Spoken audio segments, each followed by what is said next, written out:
You're watching iFIBER Channel 1. This meeting is being brought to you live from Moses Lake.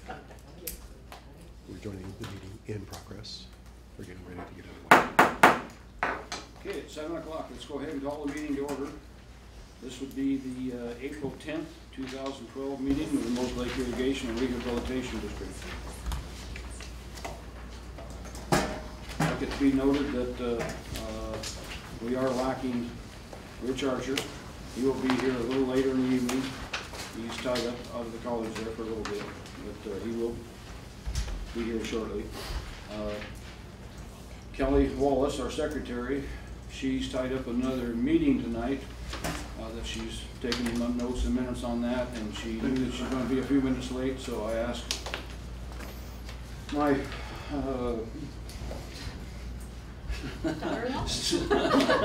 my daughter-in-law. Gotta stop and think. My daughter-in-law Kobe.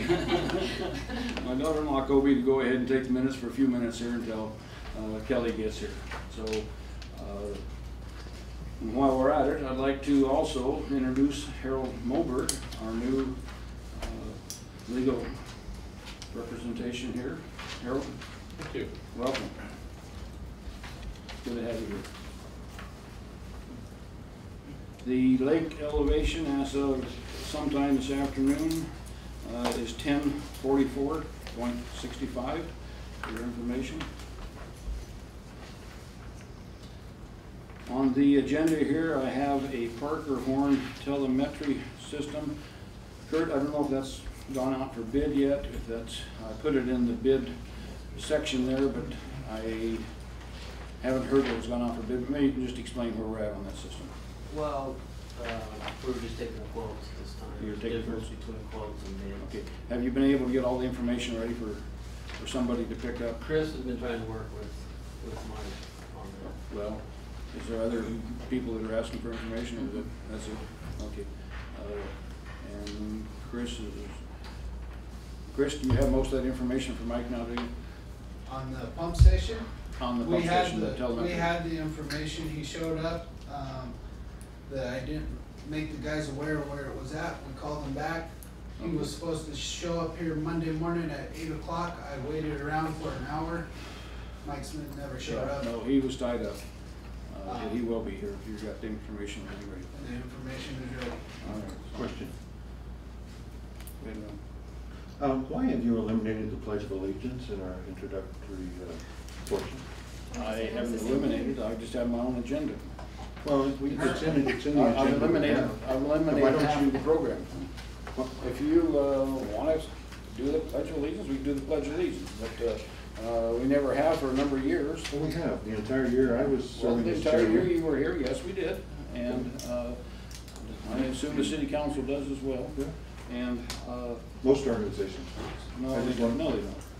No, they don't. I don't. They never have here until last year, until they actually put the governor's policy. No, I think it was eliminated 3 or 4 years ago, and then it was reinstated last year, and now it's been eliminated again. So that's the fact. Okay.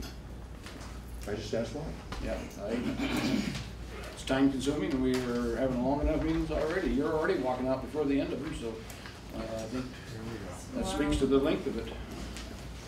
Now, you know why I walked out, and I declared it in the record, and it had to do with the fact that the steps you were going to take in the business you were conducting was illegal, and I did not choose to be a part of it, so I chose to leave it at that. It's illegal to sign the checks and go over the bills?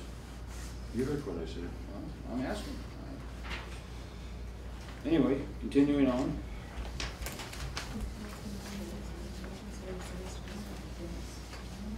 We have the committee or the advisory report. As far as the advisory report, I want to make a real brief explanation of the hearing that we had for working in the dry. We had 3 of our members as far as the associate, the advisory board.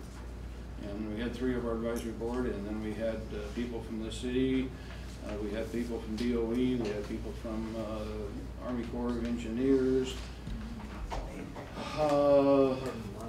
Department of Wildlife, the County Health Department. That was pretty much it, I think. And I thought it went well as far as kind of presenting what we had in mind, and we had very little problem as far as them saying, no, you can't do it or anything like that. They let us know that it's going to take a lot of permit time, and that's probably one of the things that we're going to have to be looking at here as far as whether we can get it permitted and actually get it in operation this year. That's going to be kind of real tight. But that's it in a nutshell. Excuse me, Mr. Chairman, but there's no way that it will be permitted this year. You know that as well as I do. I didn't get that from them. I've talked with them, and there is no way it will be completed. Well, Ron, I was there, and you weren't. That's right. I'm just saying, there's no way it'll be completed this time. So wouldn't it be advisable to put the dredge back into operation this year and let it continue working while we wait for your permit? Ron, you were not there. I asked you a question. Wouldn't it be advisable? No, I think that we'll be lucky if the dredge is even ready to go by that time, and we don't have money this year to run it. Only Have because you you forgotten didn't. that Only we've because got- you didn't budget it. No, only because of the fact that we got close to $500,000 out here that we've got to pay people back, and that's going to have higher priority than running that dredge. But we can afford to buy a mobile home that we can't even set on the. Well, that's a money-saving deal. Sure it is. Well, it is. You get it down to, Mick, you don't even make Ron, sense sometimes. raise your hand when you want to talk. You don't make sense sometimes. Well, you don't either, so, so, let's continue on. I'd like to open it up to the audience at this time. We're going to try and limit it to 3 minutes. Here's Kelly. Sorry. You did pretty good. I didn't. Thank you.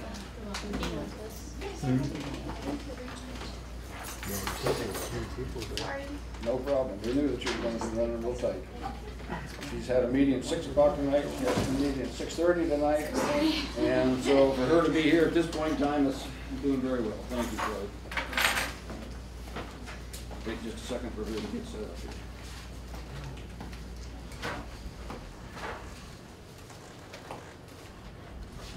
Okay.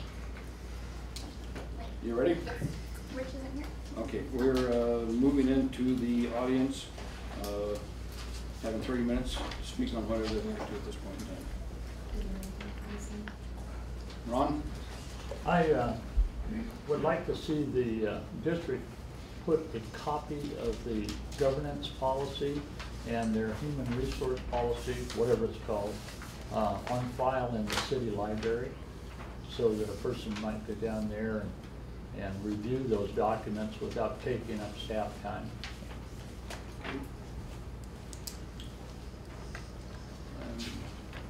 See no reason it couldn't be done. We will be amending it, so whether we want to put the old copy in or whether we'll be looking at the, if we end up with I'd like a to new see copy. whatever the current policy Yeah, well, the documents current, are, just simply, you know, a yeah. copy down at the library. Yeah. My experience is I came up to read the government's policy, and Julie, with her time was taken up, she stood there and watched me read it. If the policy were down at the library, I'd go in there and read it without taking up staff time.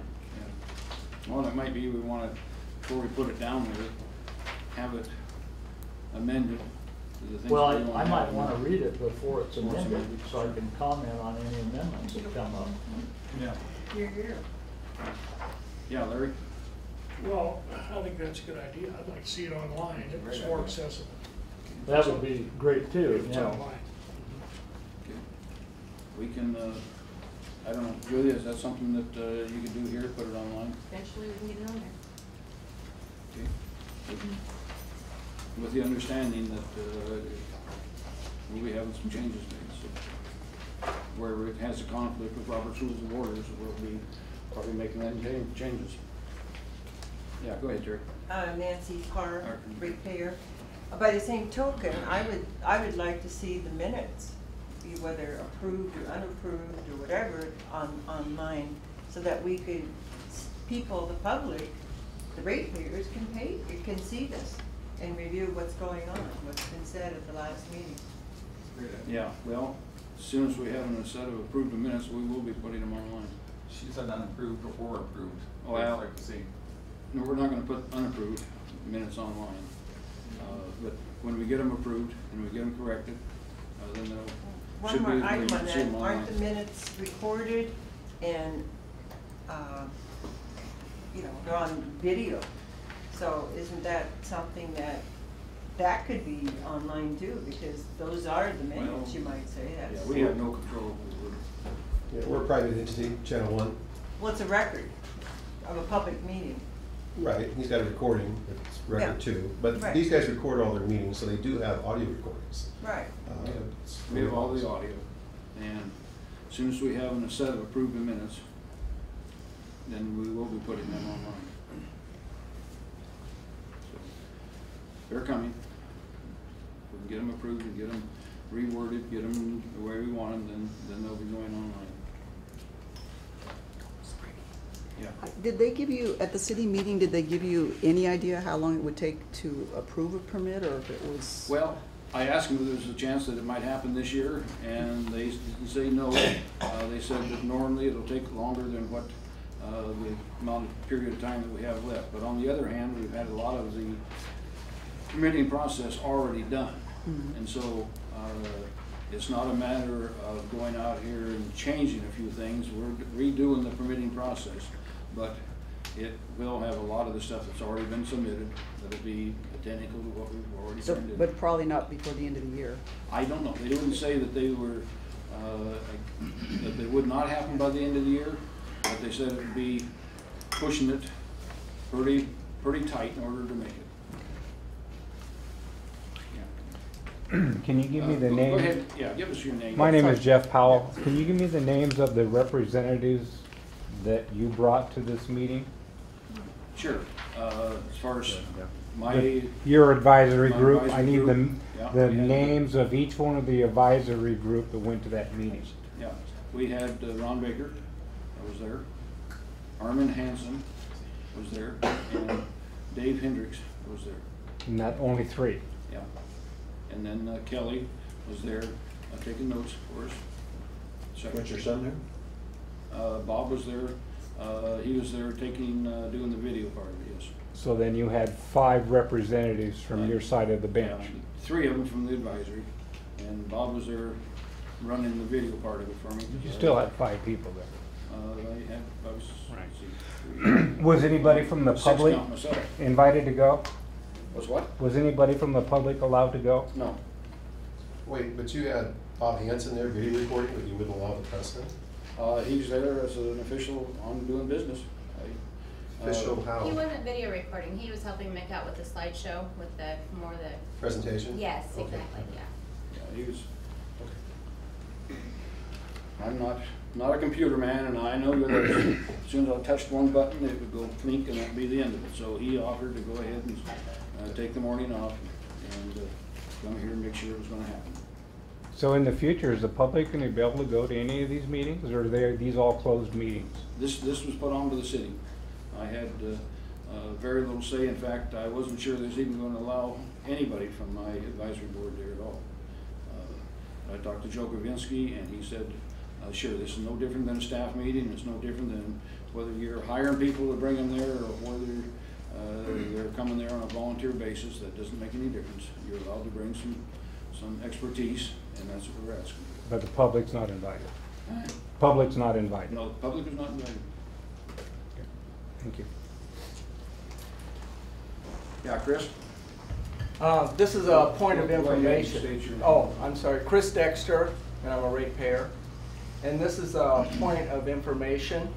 And the reason why it's a point of information, several weeks ago, there was, within the board, there was I'll call it a disharmony, when a minor board member asked for appeal, and then when the chairman said, okay, we'll appeal, the minor board member required what he called the assembly to vote, and it's actually voted. And then it happened again, and Chris Reese, the then attorney for Most Lake Irrigation District, said, no, we are the audience. We are spectators, if you will. We don't move motions. We don't make seconds. We don't vote. You three are the board, you three are the assembly. That's what you are. And then a week later, Mr. Zimmerman from Wenatchee, a very qualified lawyer, said the same thing. The board is the one that does these things. And then in last week, or 2 weeks ago, the MLIRD board member then insisted that no, the audience does participate in that voting, and the board secretary at that time said no, Robert Rules of Order says that's not right. I have corrected him and read it. This last week I went to a Robert Rules of Order meeting hosted by the Republican Convention because it was this county. And at that situation you have a chairman that is a facilitator, and all the delegates are part of the assembly. So they get to vote because they're part of the assembly.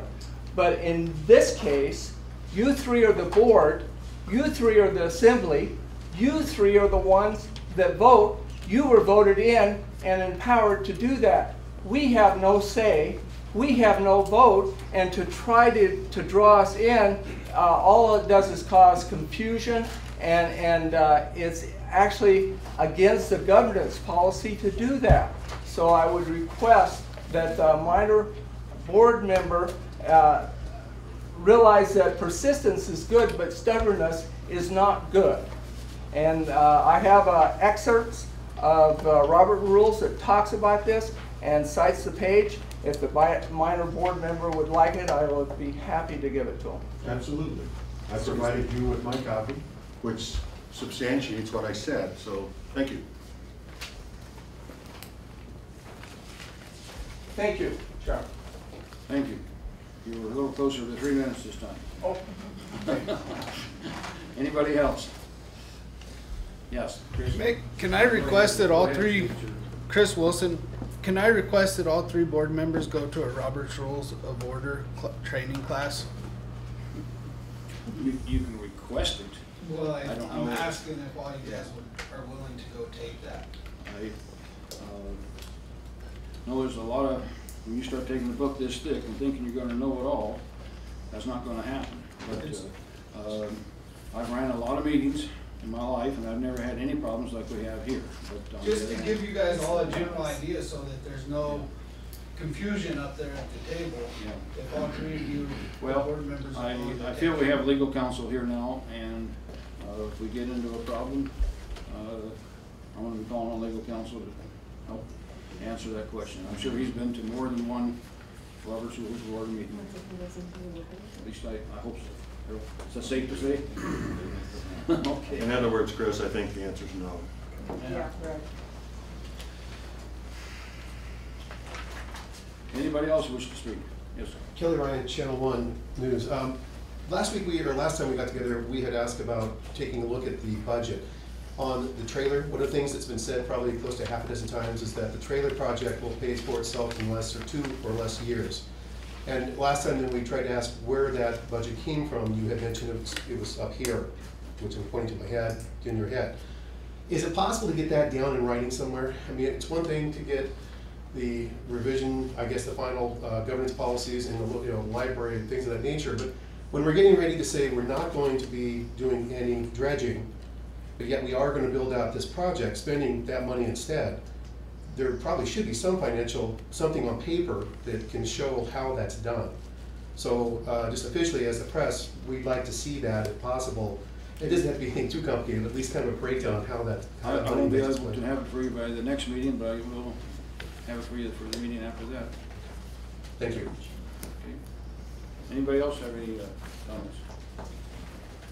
I have one last thing. Thank you, Nancy Parr.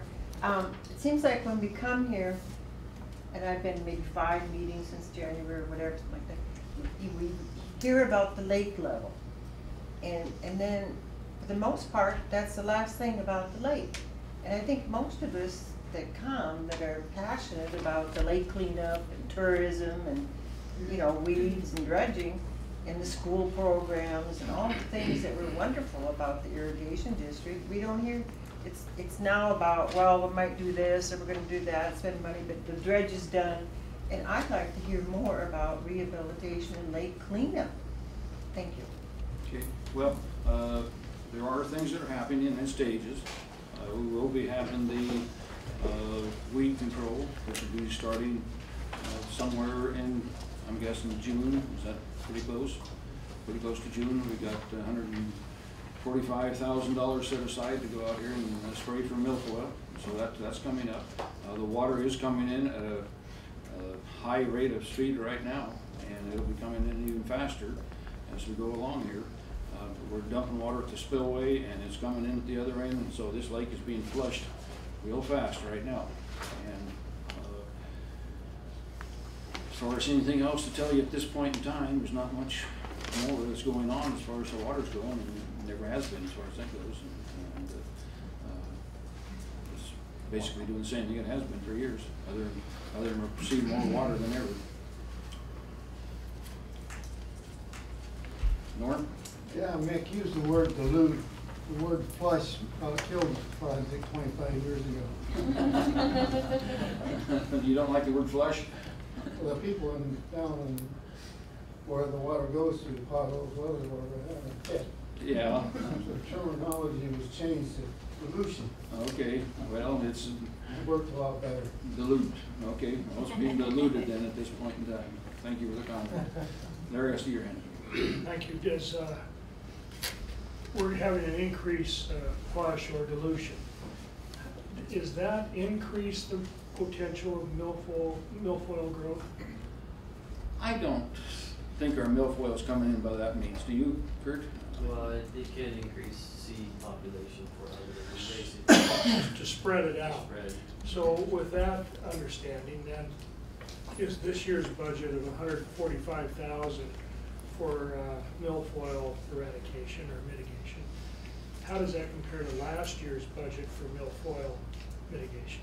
I think we had like 300,000 last year, but this. That was with the grant and everything. Yeah, it was with the grant and everything, and we knew that we were going to hit it hard for 2 years, and then the third year is going to be more of a mop-up. And this is exactly what was budgeted before I was even, that was budgeted last year for this year, 145,000. So that has not changed at all. I didn't want to touch that number whatsoever. Thank you. That's the third year of this program. In August, we would have a resurvey of the lake scheduled, so we can go back and do a true analysis of what invasive weeds are out there, so that program can be adjusted accordingly for the next 3 years. Okay, one last call. Anybody else?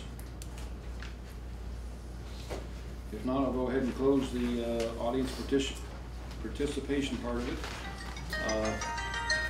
And at this time, I'd like to go ahead and talk a little bit about the Lakeshore cleanup, which was on Saturday, March 31st. And Julie, can I call on you on that? First of all, I want to say that I thought it was extremely successful.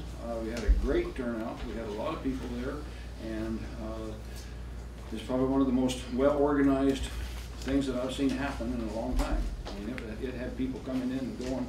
Julie had her maps where to go and go do the work, and the bags and the donuts and the coffee and the hot chocolate was there, and everybody was there ready to go when they came back again with their garbage, and I thought it was extremely successful. But might I add something though? Julie did a great job, like she always has done every year, but we only had about 50% public participation this year versus what we've had in the past years. And it was because we didn't get the word out well enough. We didn't have advertising money to put the word out to the public. So it would have been nice had we had that other 50% show up. We do appreciate everything that those did that attended, and I thank them very much. But like I said, we might keep that in mind for next year. yeah, we budgeted the exact same amount that was budgeted from carrying over. We did not cut it. It was $1,000 budgeted, and we did not cut that number a bit. Julie, go ahead and if you would make a comment. Well, if I can, I compliment you on it. Thank you, thank you.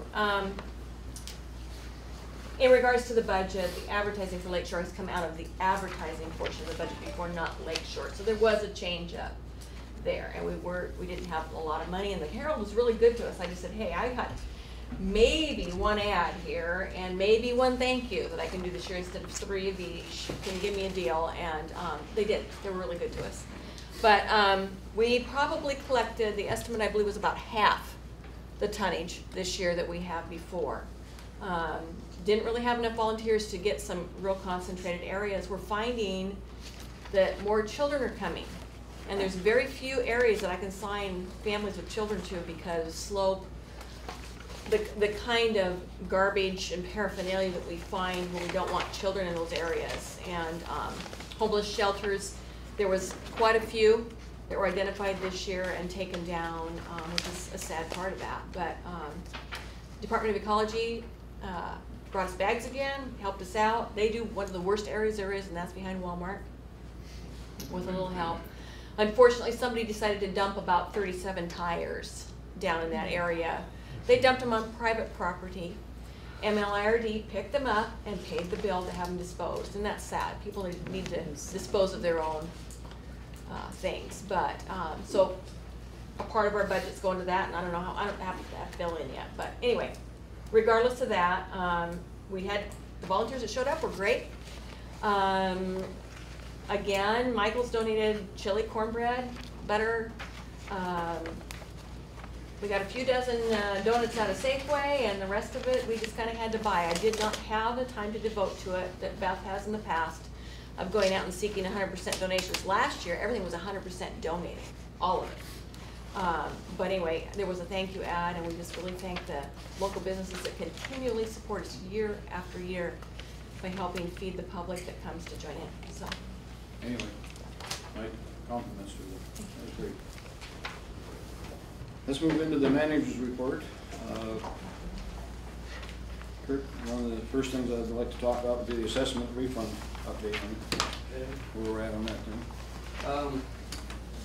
You'll find in the checks and vouchers that we've got $7,600 or $7,060.31 we paid out this month in requests, prior requests for reimbursements. Oh, people that are already come in. People that have already haven't been notified yet, but they're coming in. Yeah, they're the ones that have been in process. Okay. That have been verified. $7,060. $7,060.31.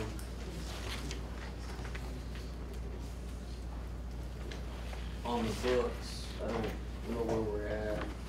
Matt, Julie, can you? We're probably close to 125 grand at this point. I've got 2 huge requests sitting there. Following a meeting today, I think Kurt and I are pretty much going to need to sit down with Mr. Moberg and talk about approaches on those and some things that we need to do. So we'll be visiting with you on that issue. And for the board, we've made several attempts to get together. We'll get there. We just haven't met. So I appreciate that. Yeah, we'll get there. I'm sure you will. The $125,000 that you're talking about, Julie, that's what's been paid as far as the approximately to date. I don't have the figure on top of my head. Are you talking school and everything to date? Everything to date. Okay. And is the school pretty much paid off now? School is done. School is done. Yeah, I thought they were, so that's great. Sealed with a letter of agreement. Okay, great. All right, sounds good. Where are we at on getting ready to send out all the notices? Are you asking me or asking? Well, Kurt, I'll ask you and then. We discussed this, at every meeting.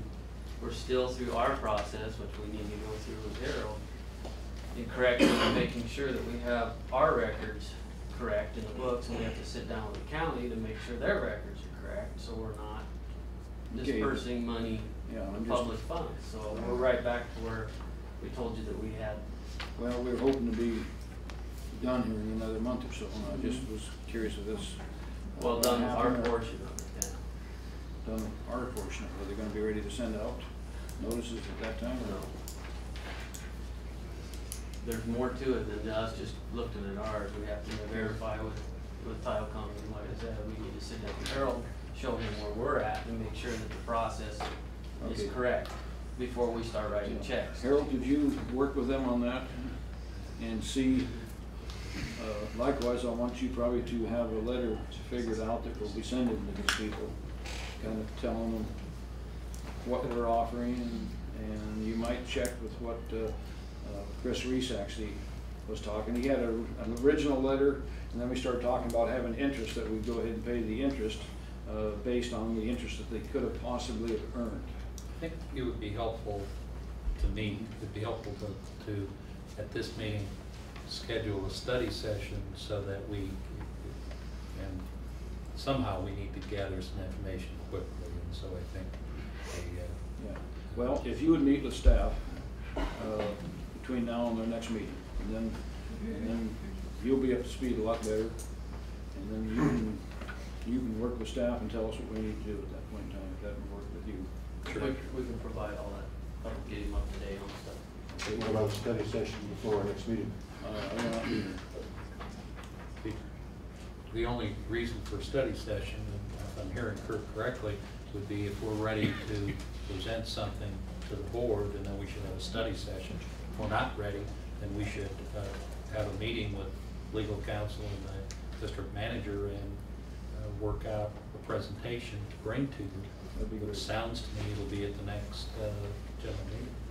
That'd be great. You want to go ahead and talk about the accident that happened down there at the North Gate? Yeah, I'm still kind of tired from it. Sunday night I received a phone call a little bit after midnight by dispatch. Two younger boys, I'm guessing, I haven't received the full report yet, they're 20-ish, lost control of their car out on Sand Dunes Road, hit the northerly end of our guardrail with their car, hit the northerly gate, ended up on their top in the water and are against our gate. Of course, we have pretty good currents, the gates are open. One of the kids got out of the car, was flushed through the dam. Luckily, there was 7 or 8 fishermen there. Pulled him out of the water. One of the fishermen stripped down to his underwear, jumped on top of the upside down car, pulled the kid out that was trapped. So luckily for us and them, there was people there to aid because. What time did, this was in the morning? At what time? Midnight. Midnight? Yeah, they're having fishermen down there at midnight, and this happened to be there when this happened. Yeah, they were fishing for walleye. When I got to the site, approximately 20 minutes to 1, quarter to 1, I had Chris and Mike en route on our emergency response. When I got there, they were removing the car. The boys were taken either to the hospital or the parents or whoever picked them up. They were gone from the site. Now the car is removed by Wrecker or? Wrecker was pulled out, which they had to drag it against the dam. I do have. Behind tab number 11, if you follow the agenda, it's got Yeah, photos in there. I see pictures in here. But go ahead and describe it to the people here. Basically, the car tore out about 30 feet of guardrail and did damage to the operations of one of our gates. It's inoperable. We went out, did some analysis on it today, talked with the Bureau. At this point, we're going to have to operate all summer with one gate open, which will be kind of tough. The Bureau said they could do it, keep the lake level where it's at with one of our gates open. Normally, we leave the 2 end gates about a foot open. These are 6-foot gates. So we'll be working all summer long to try and keep that lake level. We don't know exactly how much the cost of the damage will be at this point. We're still analyzing what it's going to take to repair this. Staff spent all night. We were out there till 8 in the morning.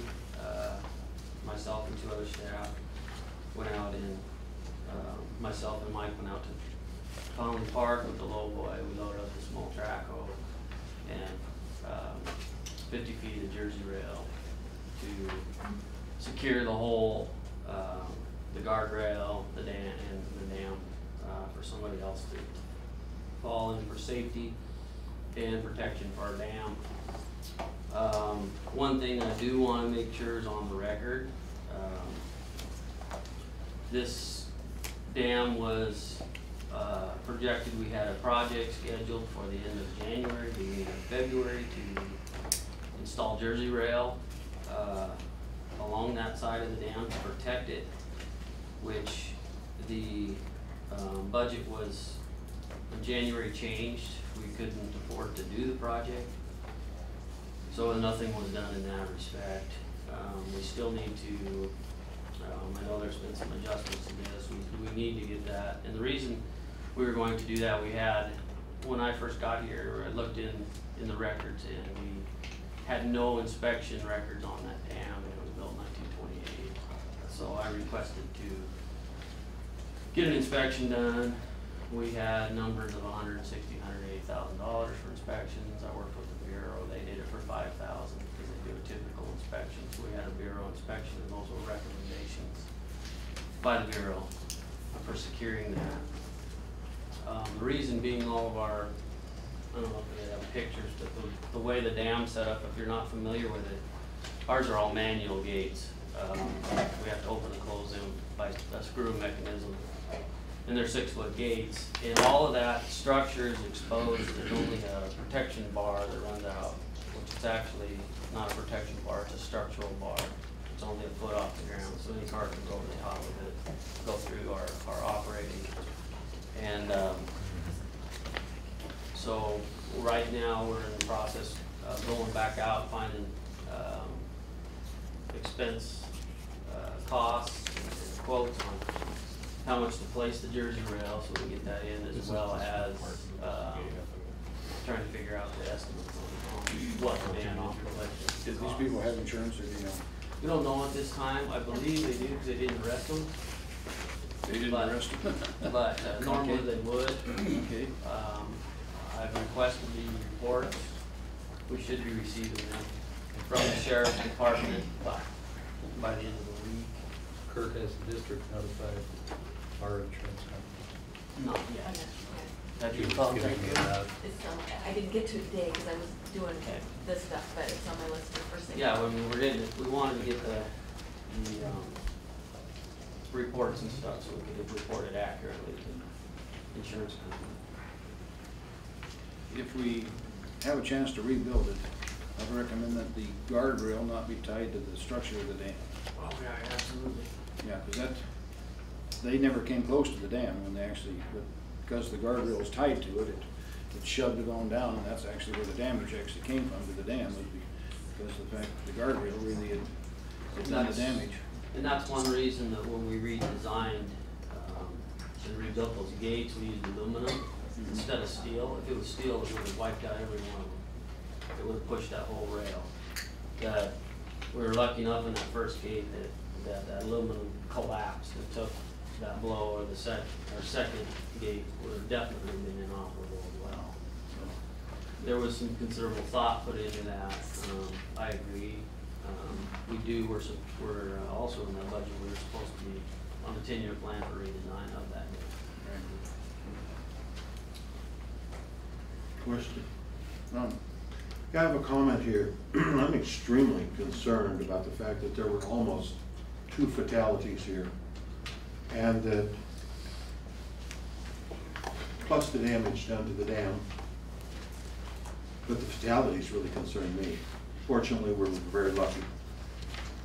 Had staff had the budget to do what they had planned to do as far as the Jersey Rail project out there, the car would not have gone over into the water. It would have stayed on top, and it would have eliminated at least that part of the possibility of drowning. And again, this comes back to the micromanagement on your part, Mr. Chairman, by cutting the budget so badly that staff couldn't do what they felt was very important with regard to the dam site and this project this year. Well, they spent a lot of money on that dam here in the last couple of years here, and if that part of it would have been the major importance at that time, that's when it should have been taken care of. Let me ask you, Kurt, how much money has been spent on the dam in the last few years? Well, we spent in it, yeah, I mean, One thing that we've spent is on the rebuild of the gates. And now due to failure of the guides on the gates. Something like 60,000 for that, though, isn't it? Yeah, I'm guessing 60. This is just the gates. For the gates and the rebuild of that. Okay. Yeah, So it did cost some money, but Yeah. this project should have been completed, and it couldn't because of the cut to the I budget. don't think in the middle of the winter time here that would have happened anyway, Ron, quite honestly, and I'm not gonna take responsibility for it, and you can't take responsibility for somebody that comes down there driving too fast for conditions, bouncing off and falling off into the lake. That I had a concern and I expressed it for the record. Thank you. Thank you, Ron. Moving on, letter from Jim Anderson.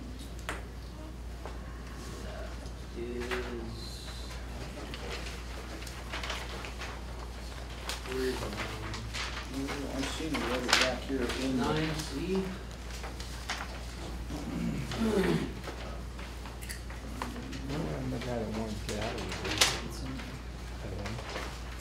Yeah, here it is. 9C.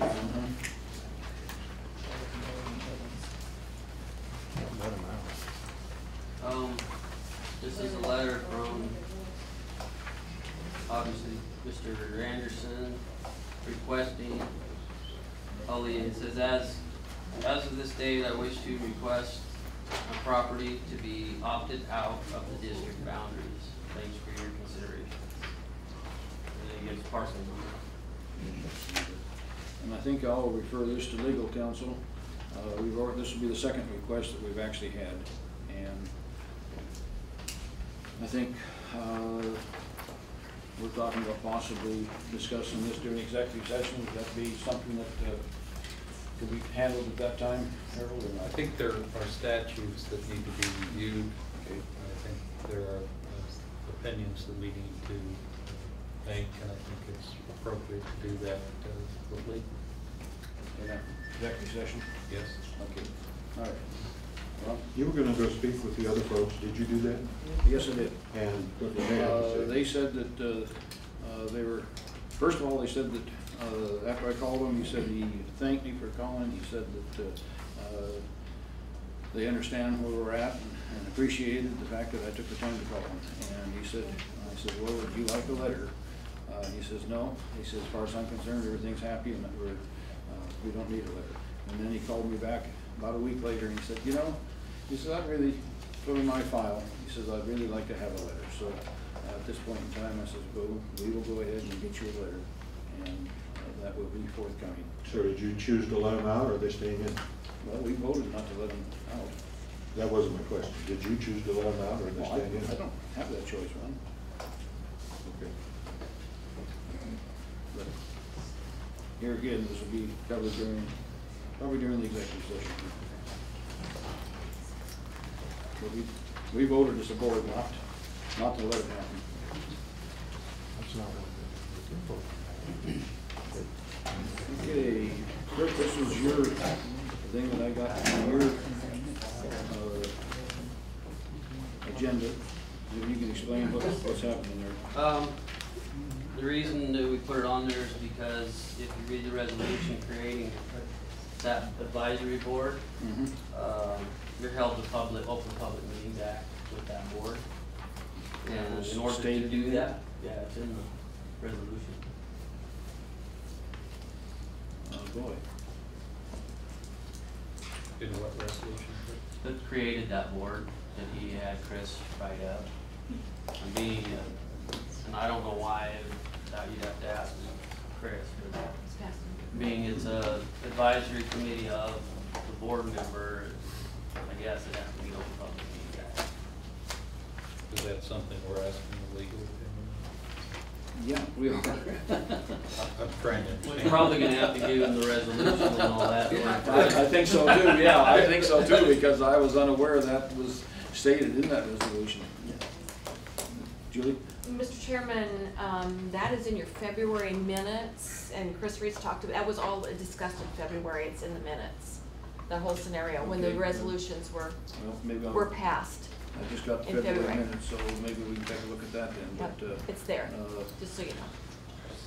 but yeah, we definitely, need to look at that and, That's why I had it. and Okay.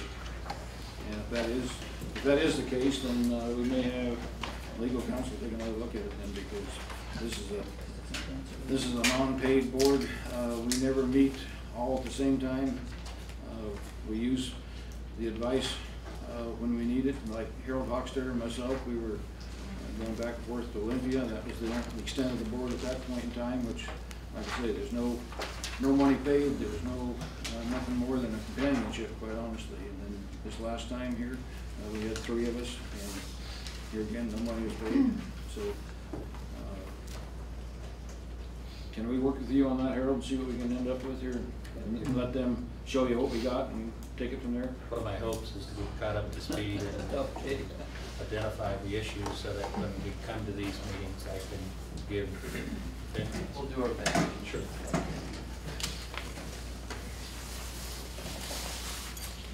Okay, the annual budget.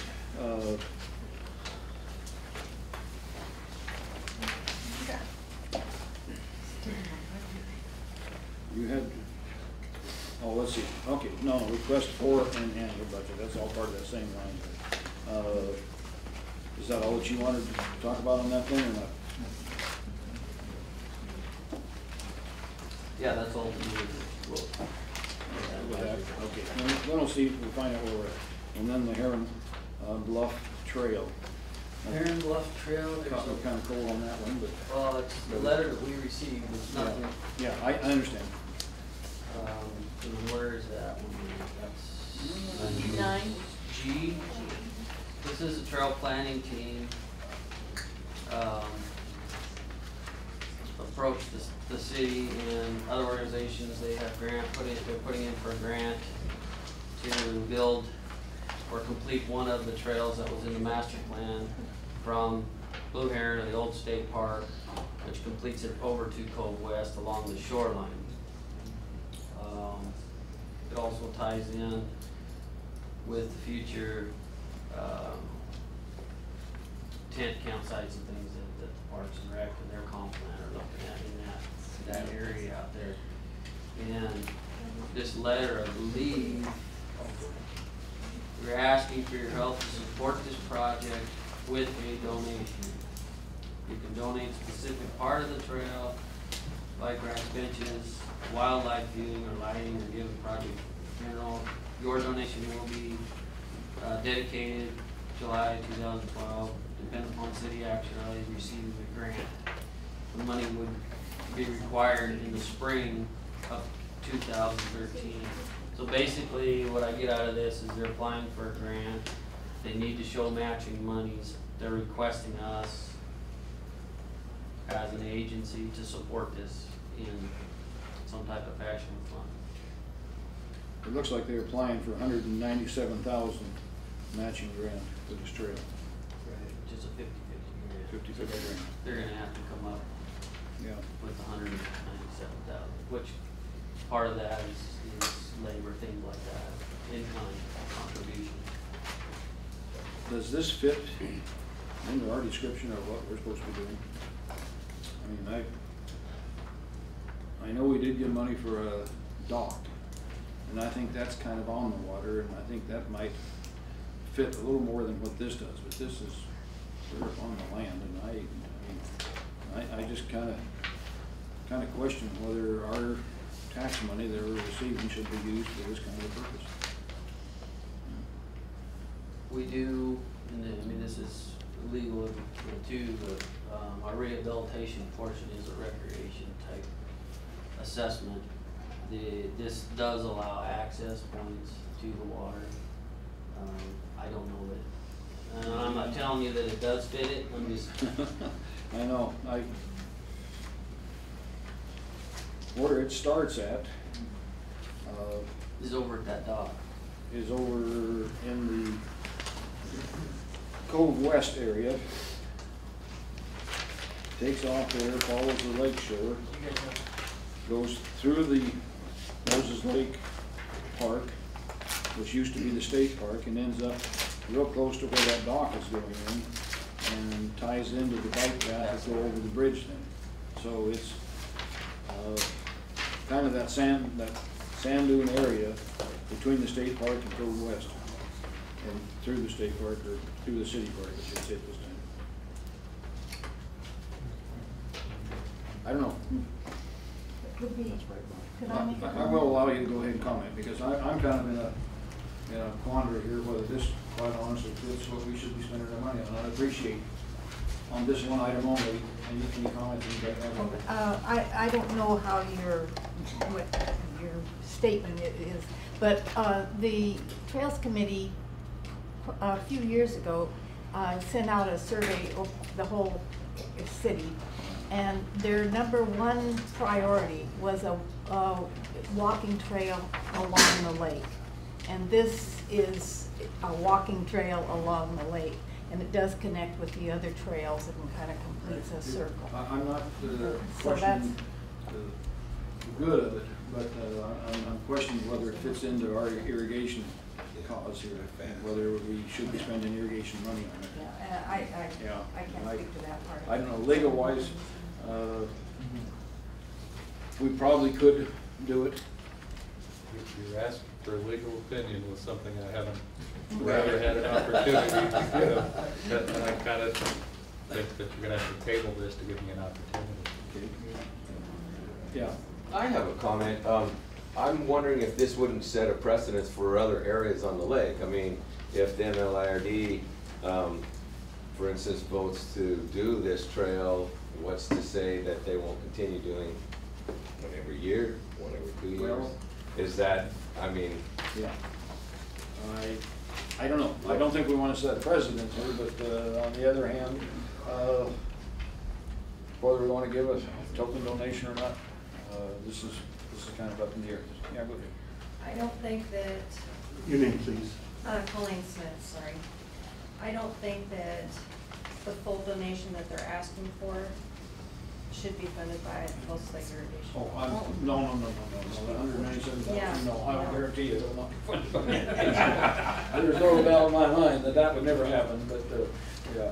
But Chris, go ahead. Chris Dexter, my opinion would be that we should stick to seeing if we can actually dredge a cost-effective way, and we can control milfoil, and we can keep the dams up and running, and we can pay back the people we're supposed to, and kind of make the budget before we spend more money before we've done that. This would definitely be an unfunded thing that we're looking at here, and whether we're not asking for it until next year, which could be part of the funding next year if we felt that we had extra money to do it. But if we're talking about dredging and we're talking about working in the dry, we got some major expenses ahead of us, plus the $500,000 we might have to end up paying back for all this people. So yeah, we're not an agency that's flush at this point in time. I see Norm. Yeah, Nick, you're doing the same thing out at Conley Park. Yeah. The only difference is that you wouldn't be the district wouldn't own the property. Right. Now, they're probably somebody's gonna get an easement from these people that own the property to build that trail. But it's, yeah, I'm sure that well probably maybe already have that easement. City-owned property. Is that all city-owned property? Yeah. The whole open lot of. That's what it looks like. Well, I know That the was all park, given I know the to park us. is, but I didn't know this. Yeah, that was all given to That whole us. thing was The given whole thing, to, okay, well then it looks like they pretty well got the land they need at this point in time. I see no reason why we shouldn't fund it. Sandy? I'm Sandy Ostis, ratepayer, and if you donated a token and someone was hurt on that trail, will people try to come back and sue the people that have pitched in to help build that? I mean, Could that be a possibility? I can probably. The landowner may have liability. The agency putting it in may have liability, but the donors cannot be that. So, got an answer on that. Ron, what's your feeling on it? I think our budget is in such disarray that there's no way we can support it at this time. Well, have to agree with you. I think that at this point in time that we need to take care of the expenses we have. Is this something that we could send back to the city and let them know that we're not in financial condition this time of year? Well, it's actually the trail planning team. But yes, it's the trail planning team, not the city requesting it. Right, okay. Which, So you whoever's made the request. You want a letter put together is what you're asking? Yeah, if you could. And Ron, if you put that in the form of a motion, I'd go ahead and second it.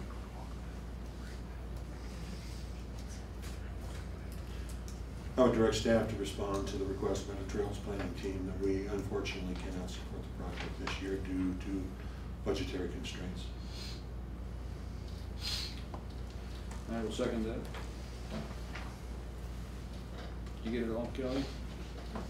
So was that technically a motion or just a directive? No, it's he made it in the form That of was a a motion. motion, okay. And, Perfect, yeah. and the motion is, you will read it back here to us. Direct the staff to write a letter to the city saying that we could not. Trails Planning team. Oh, sorry, Trails Planning.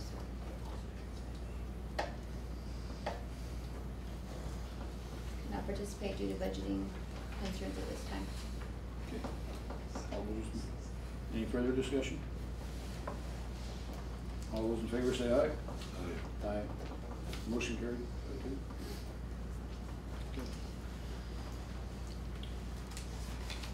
And this one catches me totally off guard. Well, go ahead, Kurt. Tell me what we're running up against here. I looked in the here and have a pretty good idea of what happened here, but I'm not exactly sure. What we're facing is what everybody else is facing in the county, and our property taxes down on. No, the one above it, the drug screening drug invoice. screening? Yeah. Oh, that's just your invoice. That's mine. And I don't know, which number is that, Julie? Do you have that number? Should be 9H. 9H? Okay.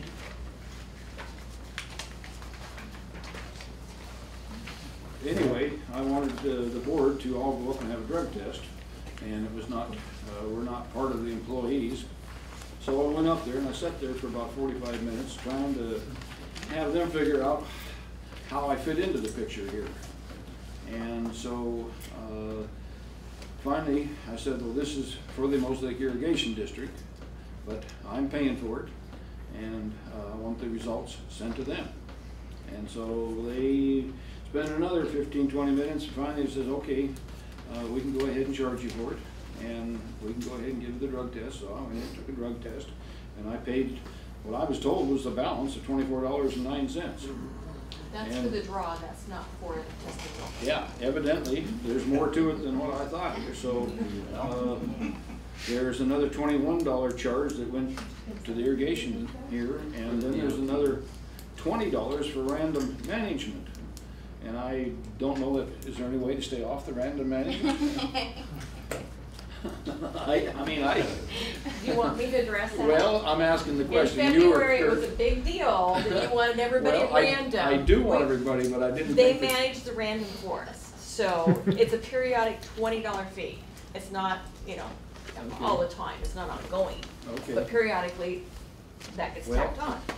And I'm more than willing to pay the $20 fee because my CDL and driving trucks, they're requiring drug tests and they're doing it on a random basis. So I'm hoping these two will mesh and qualify, but I don't know if they will. Well, you took the DOT.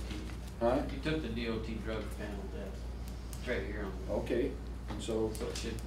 Okay, so that should be. So your portion is that middle number on there. Yeah. Anyway. Okay, so the $20, who's paying that? The district does, that's part of the management program, the random management program. Okay. It wasn't, it's not necessarily tied to your draw, is what I'm saying. Okay. Okay. I'm more than willing to pay it, but.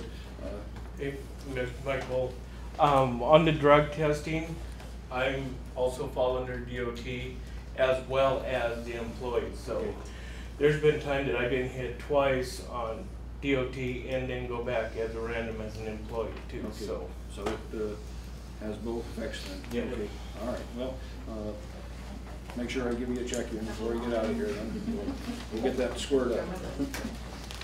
Let me put a check out here so I don't walk off and forget it before I leave tonight.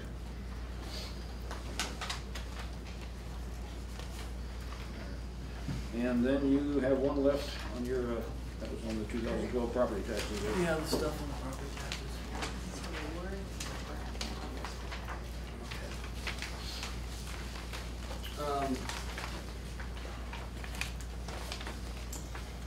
On the property taxes that I just tried to talk about earlier, we received from the county the notice of there going to be a hearing scheduled in regards to all the property taxes that have been raised, and people have been writing in challenging this as whether it was legal or not.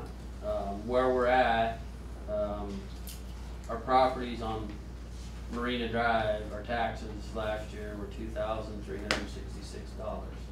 This year, they're $4,485.44. Excuse me, Craig, that's our entire package. That's including Condon Park. Oh, it is the 40 everything? acres and. So that's our total, That's our all total, of our properties? That's our total Okay, tax that's bill. a little better. Okay, that's a little bit. She just gave me a sticky note. Wow. So basically, Marina Drive properties, which I was really concerned with, double.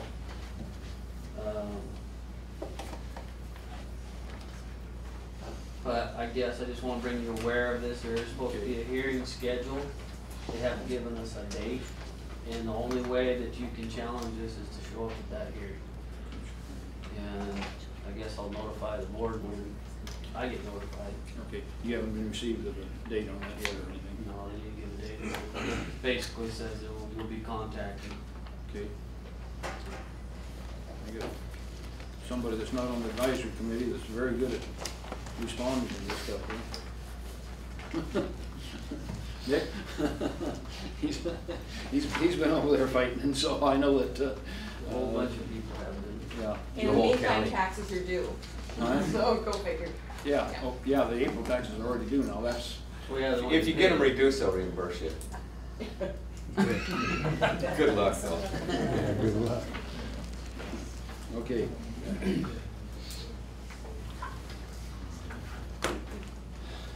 So, do we have enough in the budget to cover that? Probably, no. Probably not. Okay. Well, I have to take another look at that then. We pretty much based on what we had last year and for the last couple of years, in fact.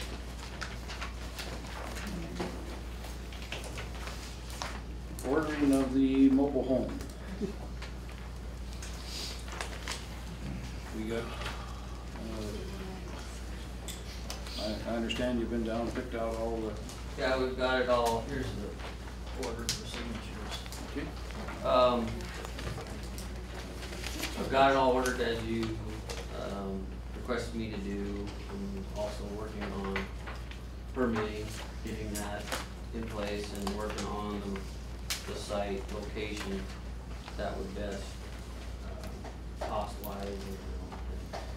I was shown by staff where you. Okay, I was wondering. I'm Chris, looking at all sites. Chris, you We had a went chance over- to kind of point out where I was looking at. Yeah. I don't know that. We went out and the rest of shot the board- elevations, and I'm evaluating the most cost-efficient place to put it as well as.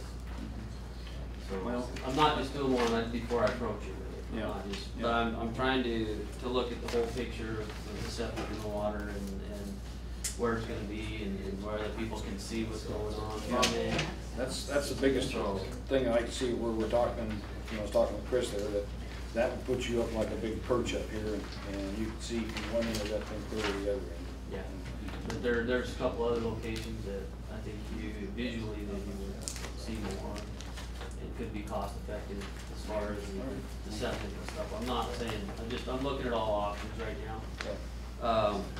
And before I'll get with you and the board members each individually on my recommendations and what options are out there before I submit the permit. But Welcome. Welcome, thanks, guys. You did know that you're running on the daylight saving time. I am.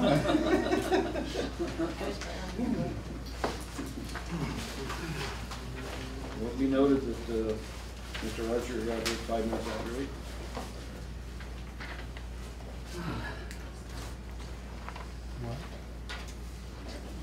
Okay, Rich, let me show you kind of where we're at here. We just got into the unfinished business. We talked about the mobile home, the letter to Charles and Darlene Evans. That I think we're pretty well going to save. I'm limiting the discussion, but. Okay, I just wanted to ask a question. Okay. Jennifer Powell, I guess I'm not seeing it, and forgive me for maybe just not getting it. You're talking about, and Chris Dexter's kind of been saying it over and over again the last couple of meetings, that we're saving money and to focus on the priorities. I don't get where the mobile home and the land purchase come into that priority agenda of saving money for the district. I don't see how it Well, we're talking about putting saves a money or park ranger, which will be 24 hours a day. which is gonna cost. Hopefully 7 days a week. I can't guarantee that they'll be there 7 days a week, but nevertheless, it should make somebody there and make it to where we can keep that park open. I mean, it's not only the saving money part of it, it's the fact that it should make a big difference in how many hours we can operate that park and have somebody there that's responsible. Well, legally, I don't think you can have somebody work 24/7. Well, There's a liability issue. They're there, and they're not on duty necessarily. It's going to be real similar to, like, if you go to Oregon, to any of the camp areas now, they have camp hosts. And the camp hosts will come in, they'll stay there for like a month at a time, 2 months at a time. And they're basically there to kind of assist the campers and, you know, make sure things run smoothly. Is that like at Dry Falls, they have volunteers come in? Is that what you're saying? Exactly. But those guys don't get paid. No, no. They just for the That's right. They ability to live somewhere rent-free for a month, they come in. That's exactly do their right. thing. Well, that's different than paying somebody $1,000 to $1,200 a Well, see, month. we're gonna ask a little bit more of him than what a camp host would be. And that's where I'm not following it either. All I hear is that they're gonna sit there and be watching the lake from their view, from their nice trailer, and be on call. What are they doing? Yeah, well. I'm sorry. I'm gonna limit your question Yeah, I don't understand it. I understand the priorities, and I think they're great, but I just don't understand where this other stuff fits into that. Yeah, well, like I say, we're trying to improve the hours down there. That seems to be one of the main complaints, the fact that it shuts down early in the year. It opens kind of late in the year here as far as a lot of people are concerned, as far as fishing and everything. I'm not sure exactly what our opening dates are this year, but it hasn't happened yet, has it? The 18th, okay. And I know there's a lot of people that would like to be out there at this point in time, but there's a number of factors here that do make it pay for itself before a very short period of time. And you did say, Yeah, I know Ryan asked you if you have something, maybe we can see the numbers. I will put some numbers together for you. Thank you. Ron? You know, what are you gonna do with this ranger for the 4 or 5 months that the park's closed? Well, he gets some time off, and he can still live there. But we don't pay? He'll probably be paid year-round based on whatever a yearly average would be, but during that few months, and that's not gonna be very many months, because I think that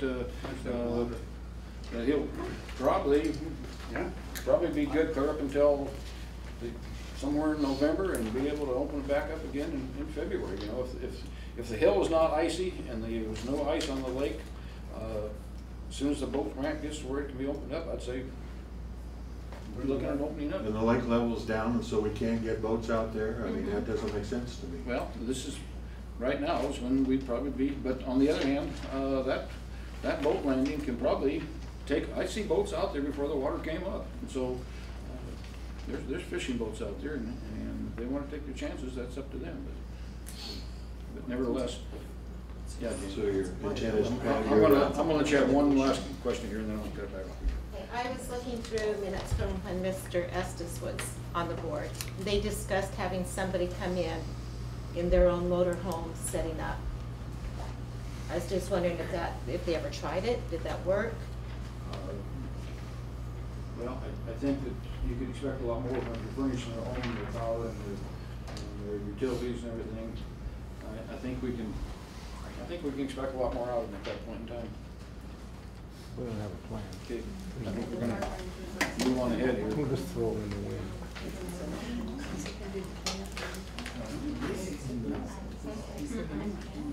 leveling of the mobile home site, and like you say, we'll talk about that, Kurt, and purchasing a building permit. Michael and Sherry Grow, Golden Acres. This would be the second time that's came up.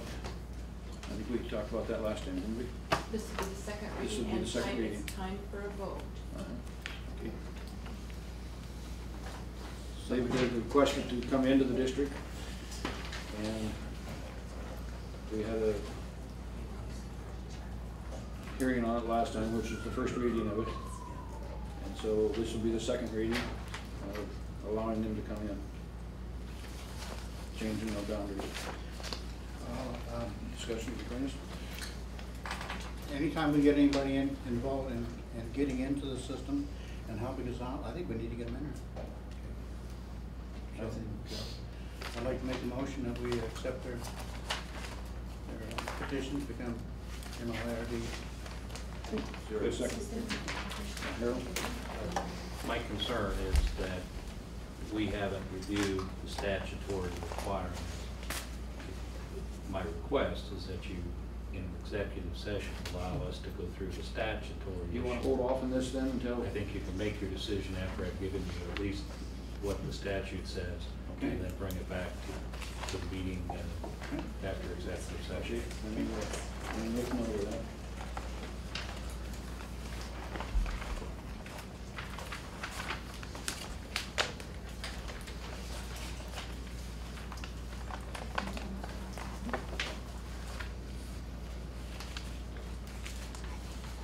Okay, the last item on the unfinished business here is the approval of the amended budget. This has been before us a number of times here. Has the board had a chance to look at it? And we'll open it up for discussion. I kind of looked at it, I think it looks pretty good. Kind of.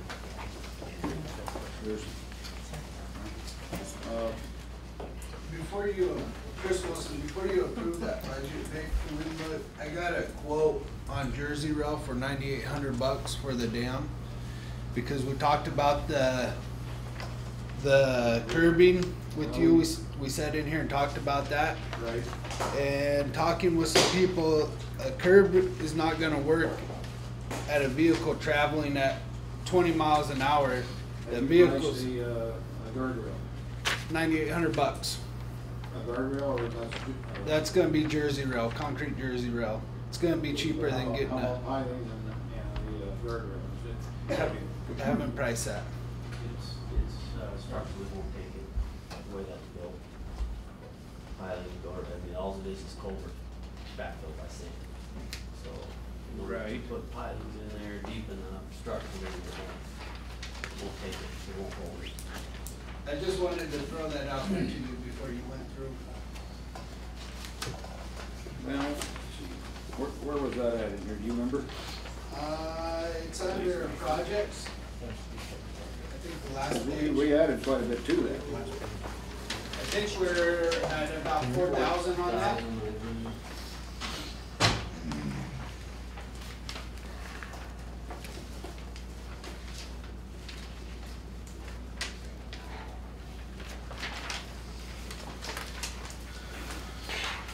Okay, here we are.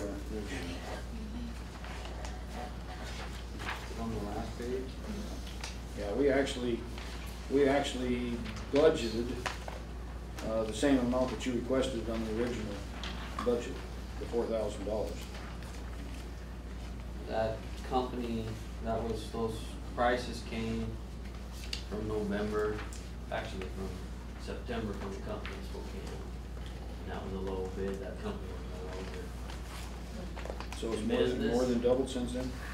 And the quotes we're getting, that's had Chris getting quotes on it, so I haven't looked at them, I'd have to refer to Chris. Have you considered pouring just a wall? It has to be traffic graded in here, so it all has to be MUTCD, so if you're talking a little different than just pouring a concrete wall. The problem is we're on a county road. It's a I traffic control. understand that, but I'm just saying that. It's a traffic control device that has to meet certain standards. No, It would have to be approved by the county.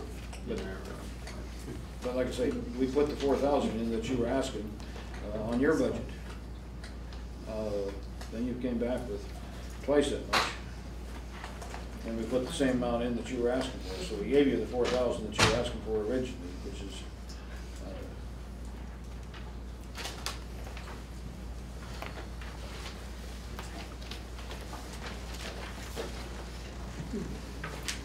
And there's concrete barriers that they have along in the middle of the freeway. That's Jersey Road. That's a Jersey Road, right? You can see in your picture in your book, we pulled some from the park for temporary, which are not structurally acceptable for permanent placement. We have them in there temporary, but you can look in, I don't remember where that was at. That's what the Jersey Rail is.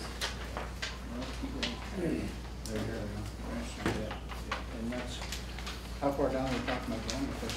Yep, complete, it's 180 feet All the way down the whole dam now. to fit, because of the ends you can't have blunt, you have to turn them. Yeah, right. Or you have to put the big barrels out with water, which wouldn't last, they get thrashed, and they're pretty expensive.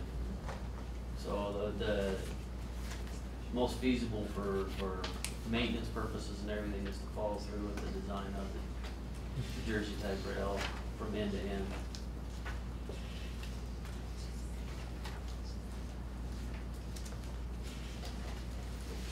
And it was recommended by the Bureau to also do it on both sides, right at this point.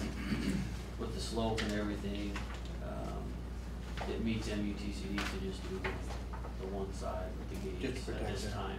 yeah, Kurt, you got the quantity of 18 of them on here at 10 feet long. That's 180 feet. That's what I said, 180 feet. That, We put 50 in there. It has to go, like I just said, the design, it has to go from the existing guardrail that's in the parking lot. You have to go around that corner, past that, and then it has to go all the way back in, tie back into the sand. You can't have a blunt edge, it has to taper off. It has to meet the speeds of the road, it has to meet. That's 35 mile an hour road, right? well, It's supposed to be. it's supposed to be. It's supposed to be, People at the weekend and things like that. you have to take worst case scenarios, not, nor average speed, I think they figure on this board at that point.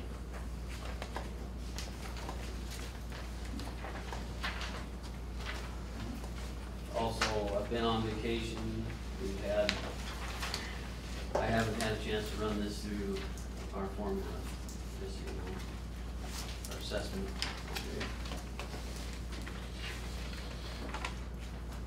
What was the total number there on that Jersey Rail? This one, this quote, 9,800. Tax included? I don't see tax on here. That's set in place, so we would have to prep it. So we'd have a day in and getting it ready for them. That would be coming out of just maintenance. So Just so you know. I lose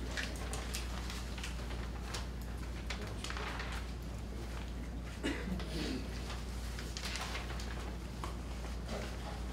Well, I'd be willing to go ahead and add another 6,000 to that number. I think we have to go, not Well, we gotta get them fixed. I can't help but think a guardrail would probably be cheaper than the Jersey Rail, but on the other hand, let's make it all match, make it look nice, and if they're gonna install it, that'll eliminate some time there. Any other items that we want to talk about before we put this up for a vote? Mr. Chairman, General Manager has informed us that he's not had an opportunity to. Did you raise your hand around? No, but you don't require Mr. Archer to do that. He speaks at will. So why am I the odd man out here? You explain that to me. Well, because you usually butt in regardless of, go ahead. I'll recognize you. No, you just treat us the same. That's all I ask. That's all I ask you. Go ahead. What do you mean that's all you asked? Well, Just treat us the same. Good. Go for it, Ron. I just asked that you raise your hand. We've been, Go for it, Ron. You're unbelievable. We've been informed by the general manager that this has not gone through the assessment formula, so therefore the budget is not in a position to be passed this evening, so therefore I move that we table it. Is this something we should talk about in this moment? There's no discussion on a tabling motion. There's no discussion on a tabling motion. The motion before us is to table it. All in favor of tabling, say aye. Aye. All opposed?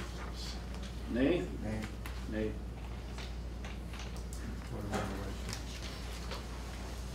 Okay, we'll continue on. Any other changes, Kurt, that you know of that are going to be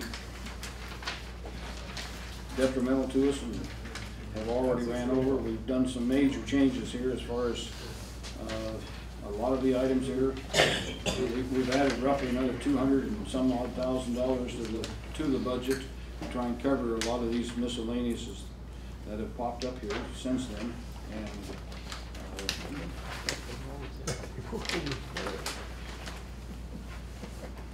we'll go ahead and add another 6,000 onto the Jersey rail, and I would ask for a motion to approve the budget as amended here.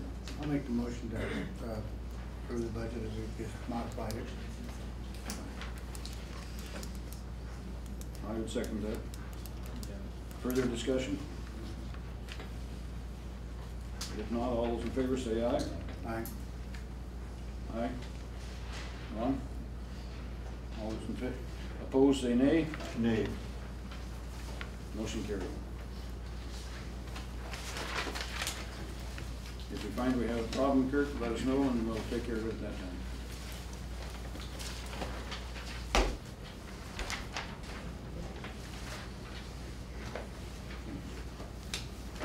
Okay, we have a little item here that last meeting, when we were signing receipts and everything, that we found that one of our board members has actually got a cell phone that's being paid by the district, or a portion of it's being paid by the district. And Kurt, I don't know if this is open to the rest of us. I don't know that the rest of us would even want it, but maybe you can fill us in on what the circumstances are here for. The board, for emergency purposes, I don't remember, several years ago, approved that they would, the board members would have available cell phones so that they could be contacted. So, and at that time, they chose to pay for the portion of the district. And you're notifying them in case of an emergency, and you're going to pay for their phones because of that? Is that what you're saying?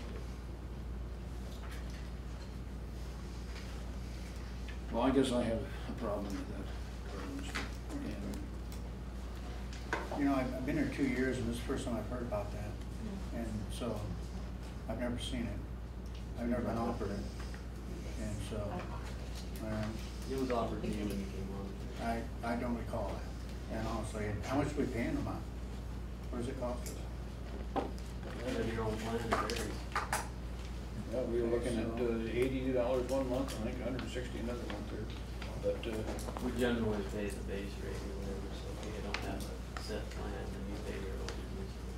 Well, let me state that I'm the board member that is having my personal service, not my family's or anything else, just my part I'm taking care of.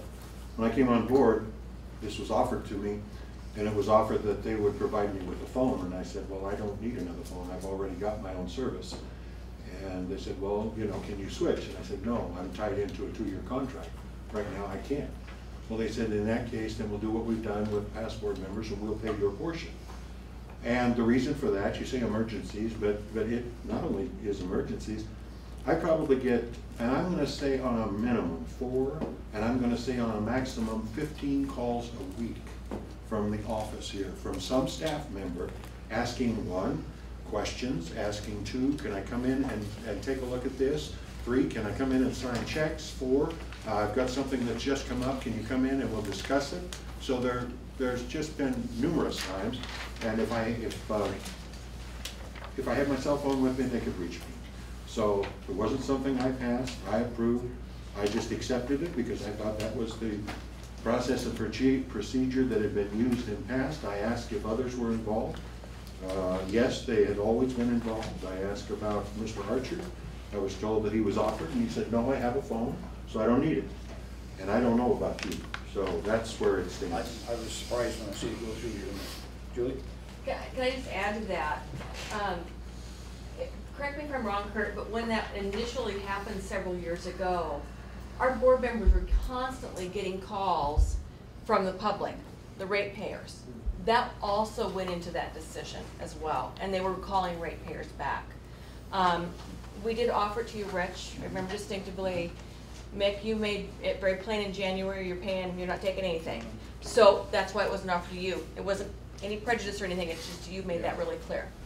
And you know, you may have told me that, and I just don't believe in that kind of stuff, so I may have to be careful, and so I understand that.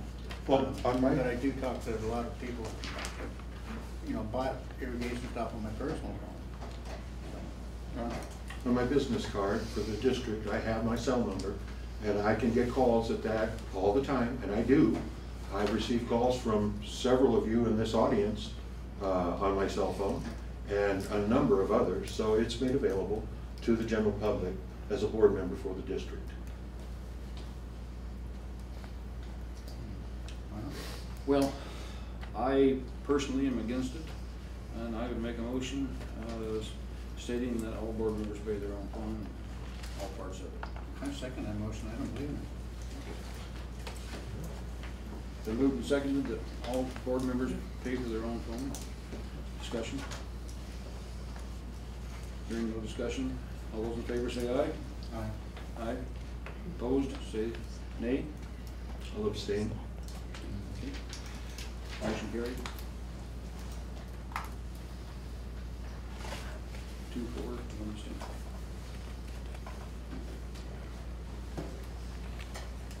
Okay, the next thing on new business here is I'm going to be needing an engineer and probably some consultants. We were talking about putting these permits together.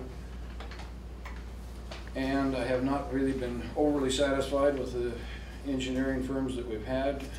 Based on a lot of the information that they've given, I do not feel that, that they either didn't know or made it sound extremely credible as far as the operation that was going. And so I'm looking for a different agency, and I'm looking possibly at this Cardinal X-Trex, N-Trex. They have people representing them locally. I don't know if you've ever heard of the firm. I do have, if you go online, you'll see information on them. They are definitely an environmental agency, and I will be bringing a presentation as far as what they can do for us and everything this next meeting. But I am talking with them, and at this point in time, I've just kind of given you a heads up that if somebody comes in and asks questions or whatever, that they're from this outfit, and I'll bring you all the information I have on them, and next time, and we'll take a look at whether they could help us or not help us. I would, can I say something? Yeah. I would suggest that we put out an RFP or something and allow other engineering firms to make it. Yeah, okay. To make it look legit, at least in the public's eye, at a minimum. I don't have a problem with that. And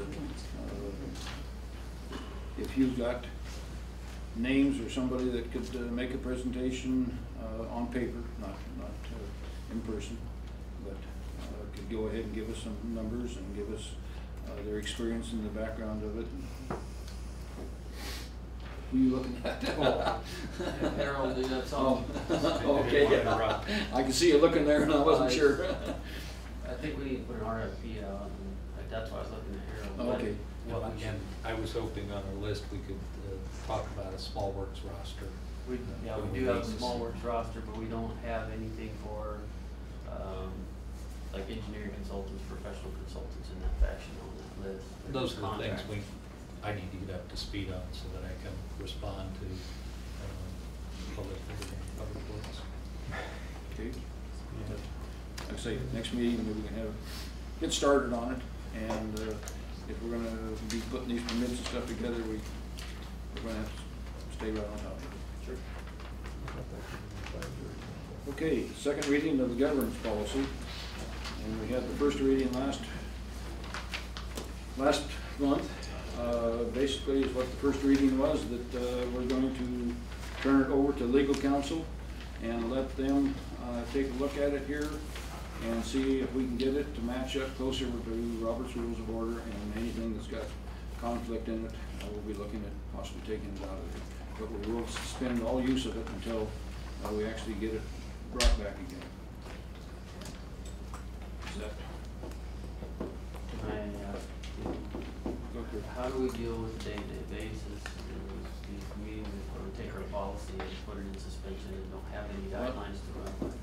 We made it 82 years without it, and we've made it 1 year and about 6 months with it, and it's been giving us nothing but a headache since it's been here. So to think that we can't live without it for a couple months, I think we can, and that's. Well, there's auditing, and the reason it was put in place was the auditors and insurance companies required us to have policies. We will be getting that. I'm going to ask for legal counsel's opinion on this, if I might. Harold, what's your take on it? Well, again, I did get the governance policy, and I had about 30 minutes to review it, which I have done. My belief is that you probably need to bring in a human resources person to do some environmental assessment, because your governance policy, if I may just respond to parts of it, addresses decorum and how we should treat each other, both on the board and in the audience. It actually has some language that addresses advisory boards and whether or not that's part of your public meeting. My recommendation is that when I meet with you will be that we look at bringing in a human resource person to do an evaluation both of the issues regarding the union and the issues regarding human resources. So it's not my job to suspend or not suspend policies. But would you recommend that we do? My job is to give you legal opinions. That's what I want to know. It is not to give policy decisions. Okay. So you have a policy in a governance. That's what I understand. You've asked me to look at it, and I'm suggesting that you should hire an expert in the human resources field to assist you, because I think it deals not only with public image, but deals with the organizational issues that are going around today. And I think that's a much better person to give you advice. I don't think it's a legal opinion. I think it's a course of conduct opinion.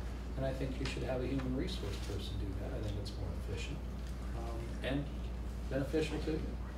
But again, would it not be appropriate to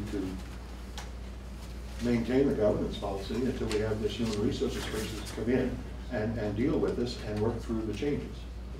The policies and decisions are going to be made by the board.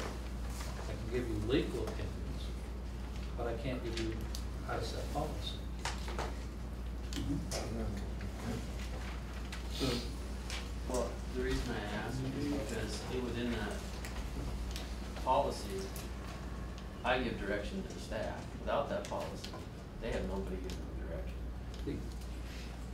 I mean, it lays out that as well as our handbook, employee handbook, which I haven't had which an go opportunity hand in hand together. And that's why I ask, if you say you remove the handbook and the policy,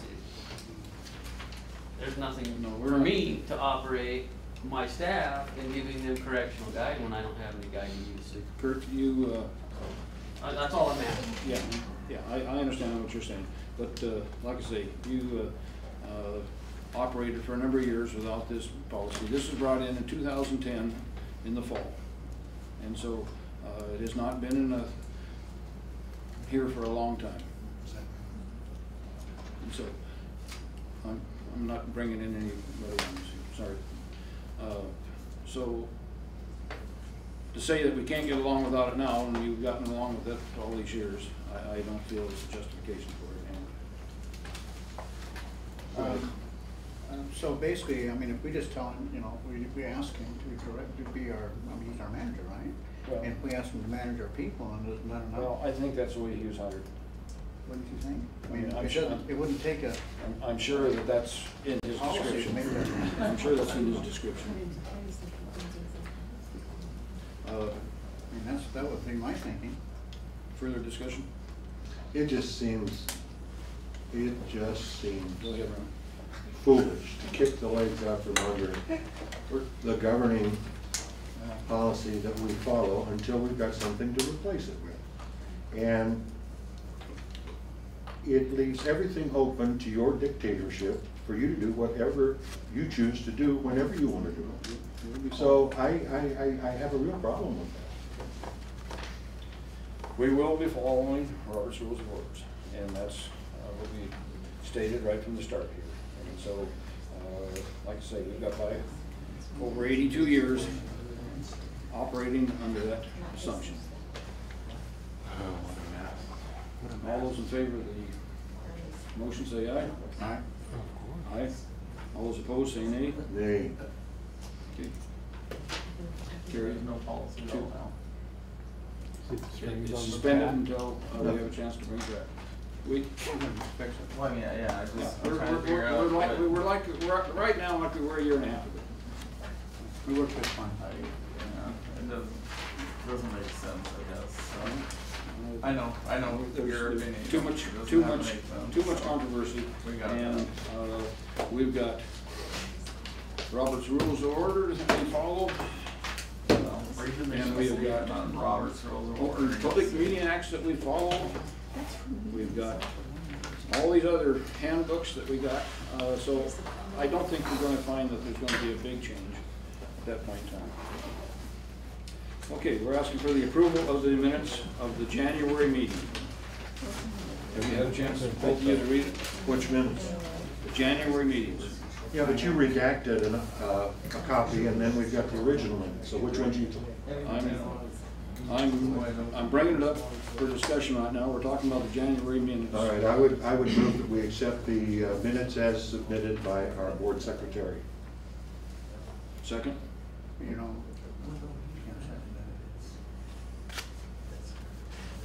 Died for lack of a second. I haven't had a chance to read through these yet. Oh, this is February. Oh, this is the February. Yeah, this is February. So we haven't, we're working strictly on January's right now. And I would like to see the January meeting approved as amended. Harold, you should have an answer for this question. Is it legal to redact minutes as far as the board is concerned? Never heard of it. You have the opportunity for corrections or additions, but no redactation.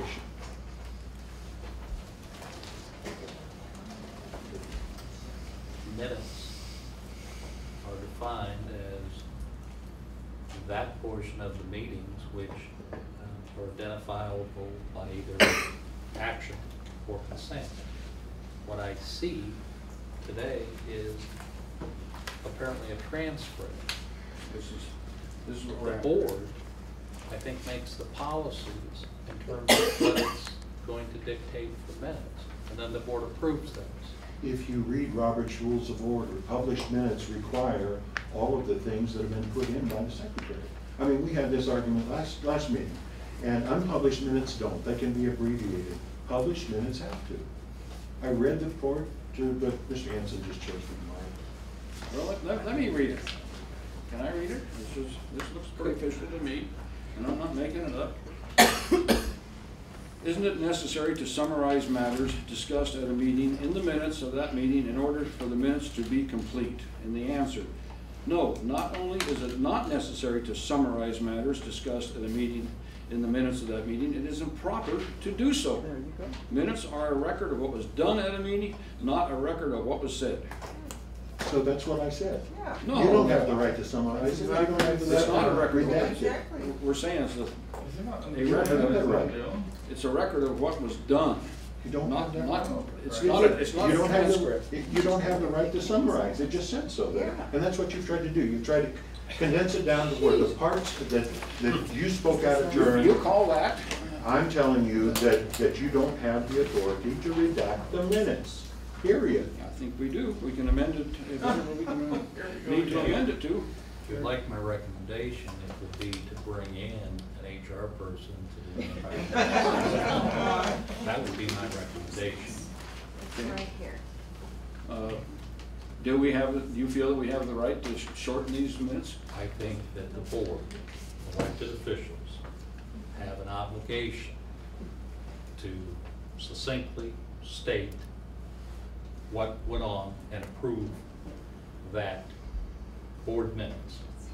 Now, if the board chooses it to be word for word a dictation, I think that's a policy the board decides. If the board decides to have it less than that, I think the board decides. The three elected officials to address the minutes. Well, at this point in time, Harold, we have continued to follow Robert's Rules of Order. That's what Hansen said in the beginning, and that's what he alludes to, though he doesn't. And that's what it says with regard I to still think published you're minutes. misinterpreting that. No, I'm not. No, I read it last time, and there's no question about it. But my question is, if they want to change it, then change it now, and from this point on, then it's different. And we don't follow Robert's Rules of Order, period. This is my first meeting. We haven't met with Maybe my last. We haven't met with staff. You're asking me what your protocol has been. I don't know. I just explained to you what it has been. And I'm hearing different opinions as to what that is. I think that's something that management should probably communicate on. Julie, go ahead first. Well, I've been in this position, not any longer, for 5 years. There's never been a problem with the minutes. Last year, we started using the FTR program, same that the city uses, it's all recorded. Mr. Archer accused me last meeting of putting my own twist on those minutes. I guarantee you, I invite you in. There's 11 hours, it'll take you days to listen to it. There's no Julie opinion in those minutes. They match this.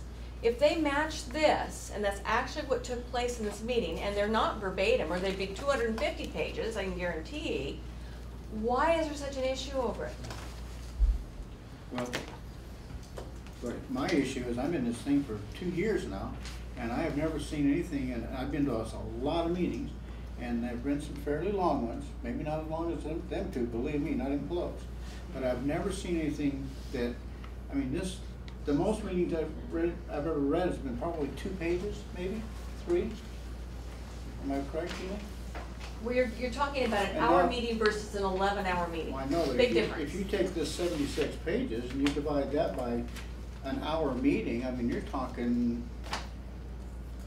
you know. It makes no sense, though. It's too long, it's way too There's a lot long. of stuff But it's that is accurate, so what's the problem if it's accurate? That's my question, you know? When you read through this thing, there's so much in it that you can't understand what was actually decided. Yes, you can. I bolded the motions, the seconds, and the Maybe you decision. can, maybe you can, but it's awful tough for me to make heads or tails out of this thing. And not the brightest. There have been, as according to your words, over 50 changes that you brought in since you became chairman. And I feel that the way Julie has handled this in trying to summarize and yet get all the points in from not only the board, but the assembly that's sitting here in this room today is very important. We have changed dramatically. This district has been gutted, as far as I'm concerned. And so I think it's very important that those minutes stand as they have been written. And I, again, will say that the board does not, according to Robert's rules, have the authority to redact them, period. If you don't want to, you don't approve them, but you can't redact them. I think we got the power to do that. Well, I know, this is Hansen's rule of order. Exactly. thing Why don't is- you all read them together and Just, go over it piece by you're- piece? You made your commentary, so I appreciate it when we were there. I agree. What happens if we don't? What happens if we don't accept them? Well, we got to set, I mean, we gotta come up with some kind of consensus here and accept, the minutes. Harold, we've got, well, The difficulty here is it's a policy decision. That's the difficulty. I don't know where all of a sudden that we came up here, making a transcript of everything that's going on, every comment that's made in the audience seems to be in here, and I've tried to keep everything in here that the board has said, and if the comments from the audience were pertaining to what we were talking about, I tried to leave that in there as well. There's still going to be over 50 or 60 pages of minutes So why here. bother? Yeah, just leave it. Ron? I know you hate to call on me. Yes, I do. Go ahead, Ron. The point of it is, you just said that you left everything in that was stated by the board, and that's not the truth. You took out some of the comments that you made that were less than appropriate, and so don't make statements that are not truthful and honest. When I was talking to people in the audience. It's all on videotape, though, remember Yeah, that. oh, I know. Go back, so I mean. Yeah, I know they are, and I have no problem with that, so. And he wasn't called on. He's very good at. You have him in either, Mick, I'm telling you, his dictatorship of yours is just ridiculous, it's over the top, you know, it's absolutely over the top. You're not gonna. You won't listen to anybody. All right, Just get out of here if you can't shut it up. Just absolutely ridiculous. Get out. You're absolutely ridiculous. Get out. This is a ridiculous deal, Mick. You're a bonehead of a technical person.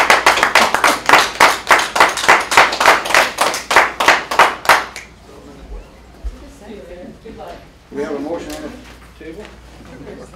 We accept the motion, accept the minutes as amended. Second that motion.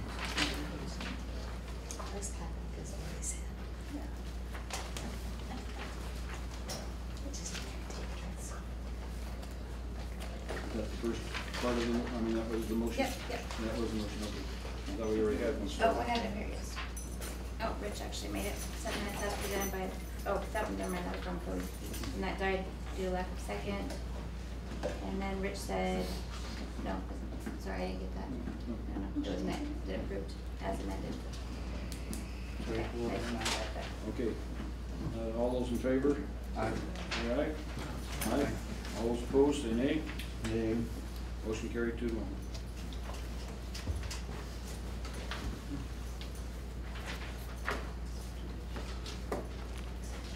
Okay, we will be going into executive session. We've got a number of things to talk about. So what's going to happen? Judy, you really don't belong to the executive part of this table, so. I'm raising my hand. Well, I know, but I will accept it, but. That would be good, thank you. I have a question. This was on the January 10th agenda, if I believe, if I remember right. Brought up several invoices that we have here to pay, membership. I've now got the 4th one from the county asking, we haven't received the signed contract, please respond. You'll find them on the agenda. They've been there all this time. The consent agenda hasn't been passed since January. Well, I just, we have yet to see most of the invoices for, you threw a $331,000 okay, we've figure talked out about there. that. We've been over that ground Yeah, but we before. have yet to see any breakdown on it. And until we get a breakdown on it, we're not gonna. I explained it to you out here. We No, explained Judy, it in the board you meeting. said you got money coming, you got money going. Just run the meeting the way you want. I'll just turn this in. Yeah, No but I'm problem. saying that, No problem. until we see invoices, we're not gonna be approving anything here until we actually see the invoices, where the money's going and where That it's was coming from. before your new ruling. So, I'll just keep adding to it every month Well, until you're ready give to us- deal with it. Give us, you were talking last meeting about giving us checks and showing us what's been spent and. Right here. Okay, then great, maybe we You can have look that at that. farther down on your And agenda. if that comes through and we can approve it, then we will be approving that, but that's gonna be the last thing. But we will be going into executive session.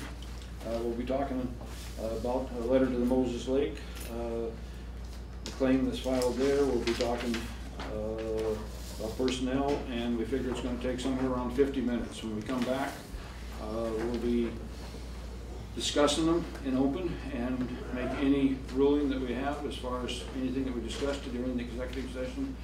We'll bring it back into open session at that time. We will not have a comment period. We will take care of that, and then we'll start reading invoices and checks and going over the system here. So if you want to stick around, we're looking at about 50 minutes in executive session. But, you anticipate only speaking in executive session on those two items that you that's pretty much what we have. do you anticipate any action on those two items when you I'm not sure. I'm assuming that will probably be hopefully or having legal counsel here tell us what we need to do and not do.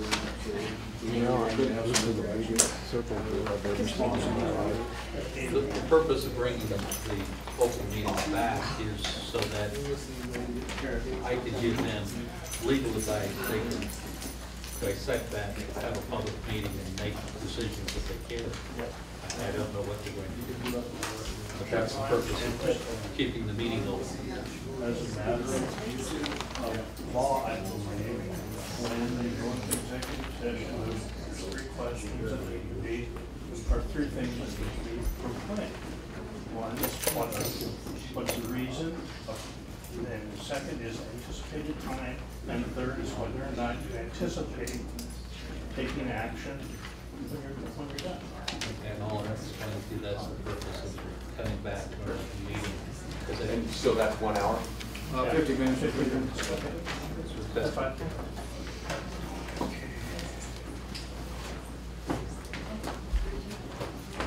Okay, well, shall we retire to your office, Andrew? How many of us are going? Right now? How many? So we need another book. I think you're gonna need a big old briefcase here for samples. Wheelbarrow. I know, there you go.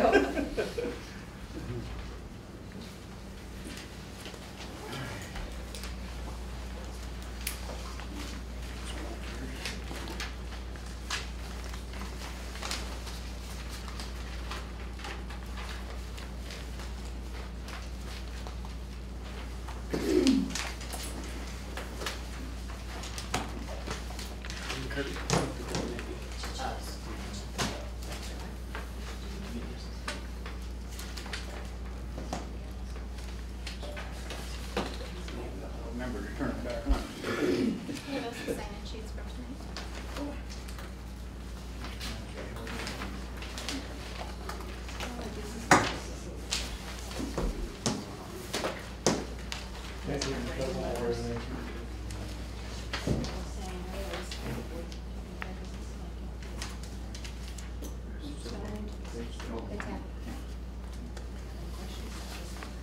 There's a few of the later ones.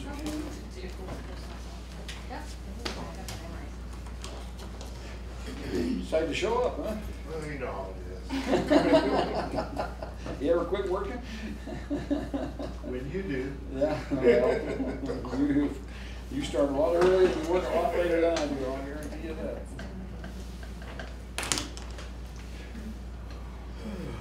Got that bus running today. So good then? Last running. Last running, it's not done, it's not done. Got a lot of stuff. You fuel it up yet? No, that's not my job. We put oil in everywhere. That's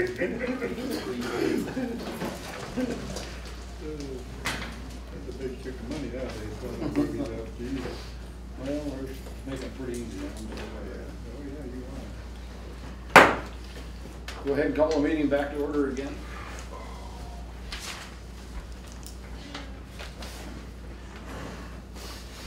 We had a chance to talk on a number of different items here, pretty much as far as where we want to go. And we decided that we would like to maybe hire a HR person to come in and do an evaluation on all the different things that we've got going here. There's a number of things that I think an HR person could make happen for us, and I I would turn it over to one of the other of you to make a motion to possibly hire an HR person. Is that something you might want to do, Ron, or? I'll go ahead and let Mr. Archer, that's fine. Well, I'd like to make a motion that we hire Mr. Boone, I think was the name, right?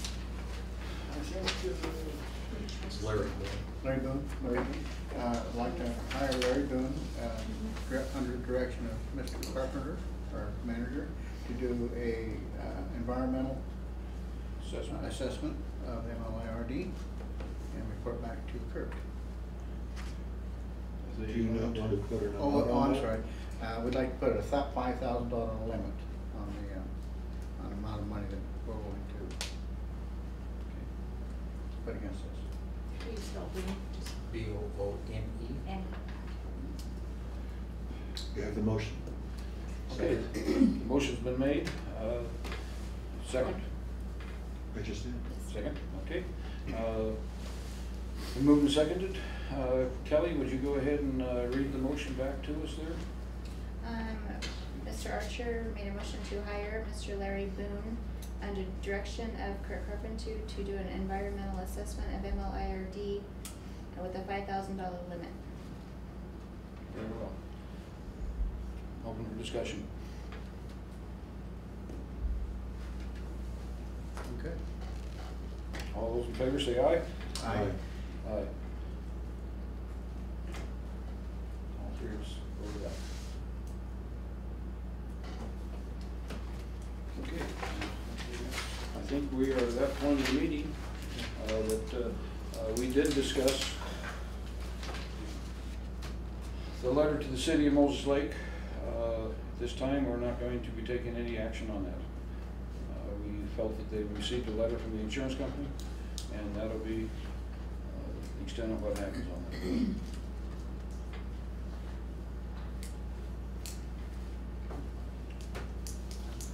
that. Okay, we will be signing vouchers, checks, going over the financial figures here, and when we get done with that, then we will adjourn the meeting after approving the minutes, approving the vouchers. And we'll be adjourning until May 8th, 2012, 7 o'clock.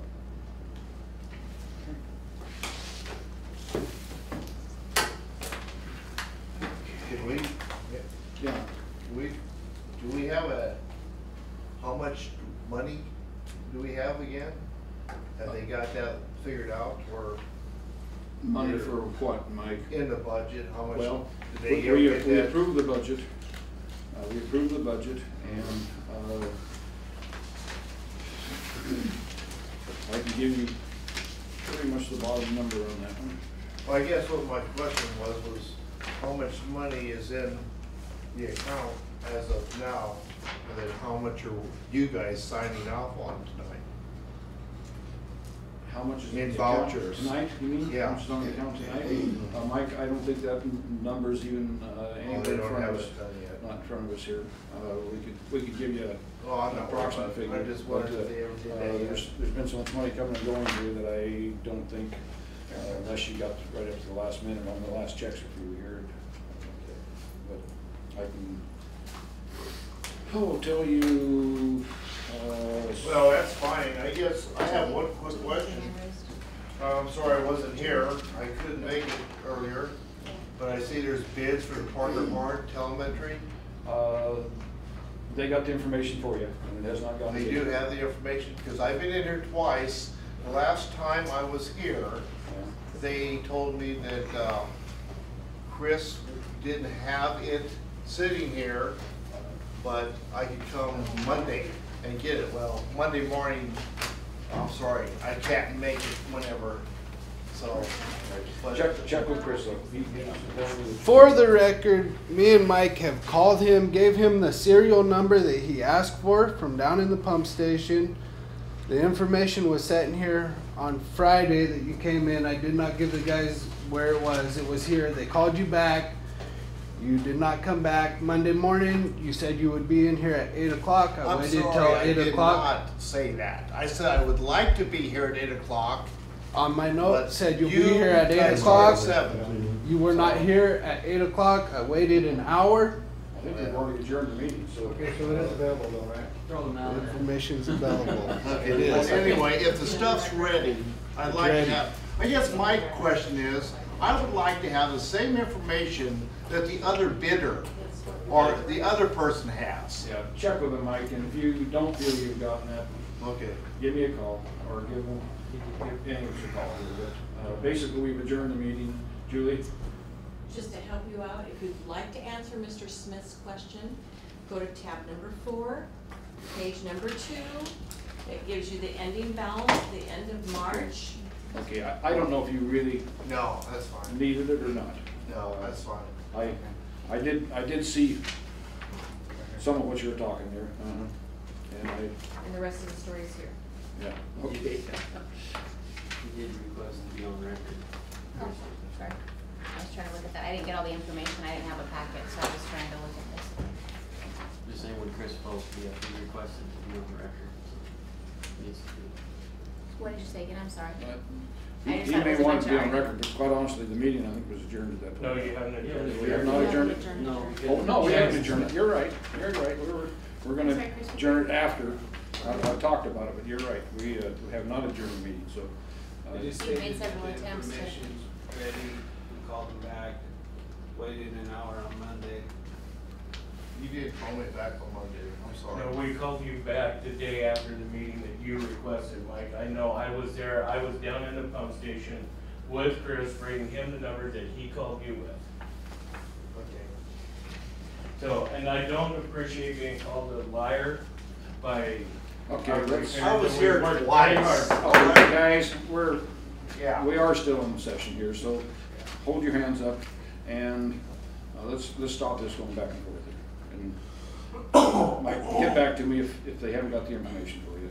Right. But let's end it there. If you want to know the ending ballots as of 3/31/12, the 122,000.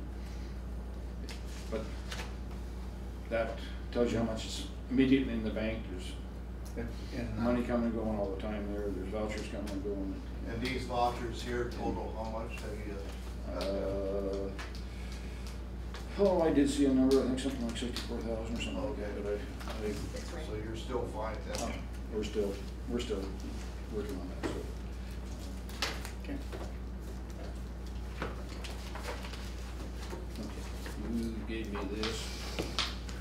For your signature and all that paperwork on there. There is, when she hands you checks, I'm used to approving, I went through and approved for that, you know, the spending, so we have the checks and balance just signing. There's one check in there that I had, out of being used to doing, I signed one of the checks, just, so you know, for basically just, it wasn't November. Okay, okay, yeah, that's no problem. You got a check coming for the 10,000, then is what you're saying at this point in time? Yeah, have you made a check yet?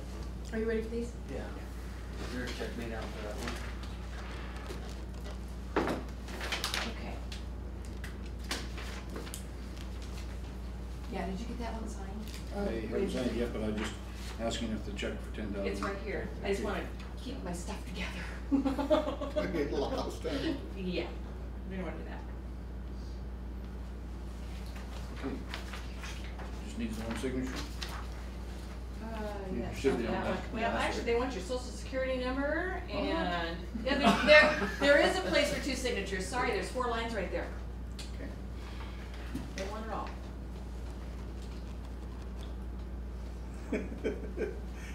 What privacy?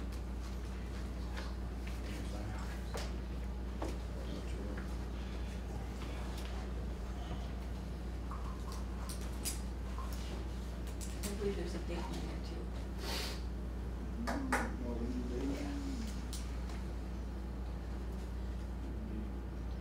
April 10th. If I have my name.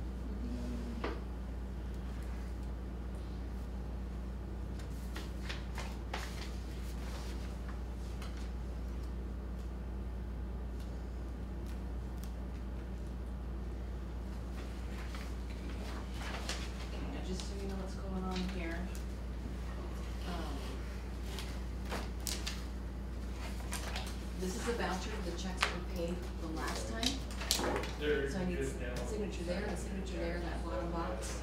This is the voucher that represents these checks here, okay? This is what's going out today. Okay? Okay, all right, so I'll go ahead and, start putting the stuff together. Those are for the checks you guys signed 2 weeks ago. Yeah. Yeah,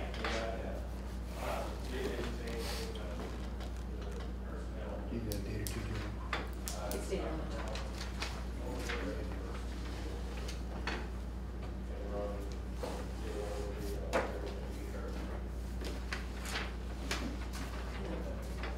This one is.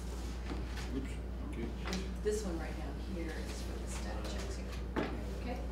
And that, got any questions? Holler. Okay.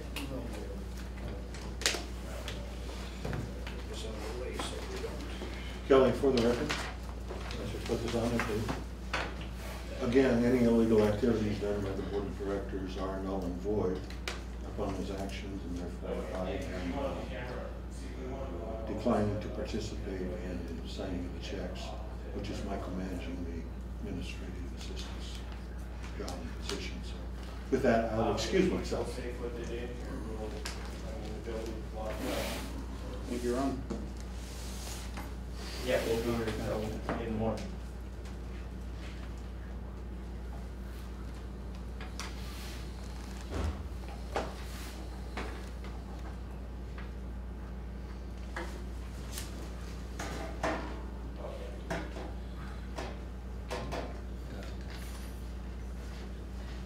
Yeah, sure. Yeah, maybe I want to do it this way.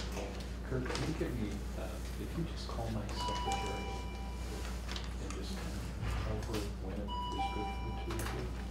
And so, I think I'd like to keep you called. Yeah. Maybe more extended time. Yeah, we put it over here. Yeah. So, yeah, it's just. How much time do you have?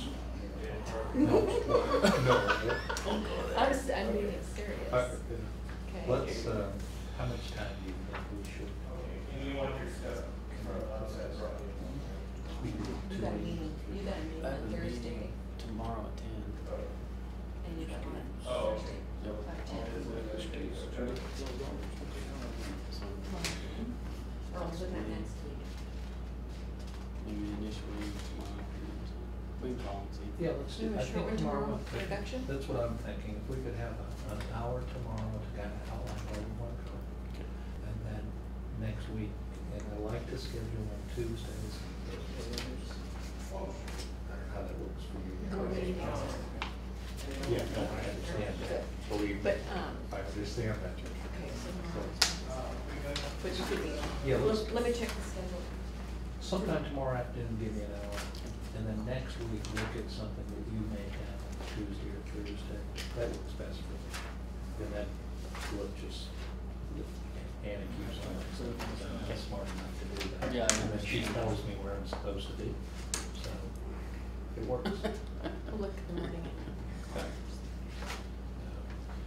Do you want me to write approval on these invoices? No. You don't need to like that last time? Yeah. You do or you don't? No, you don't need to. Unless you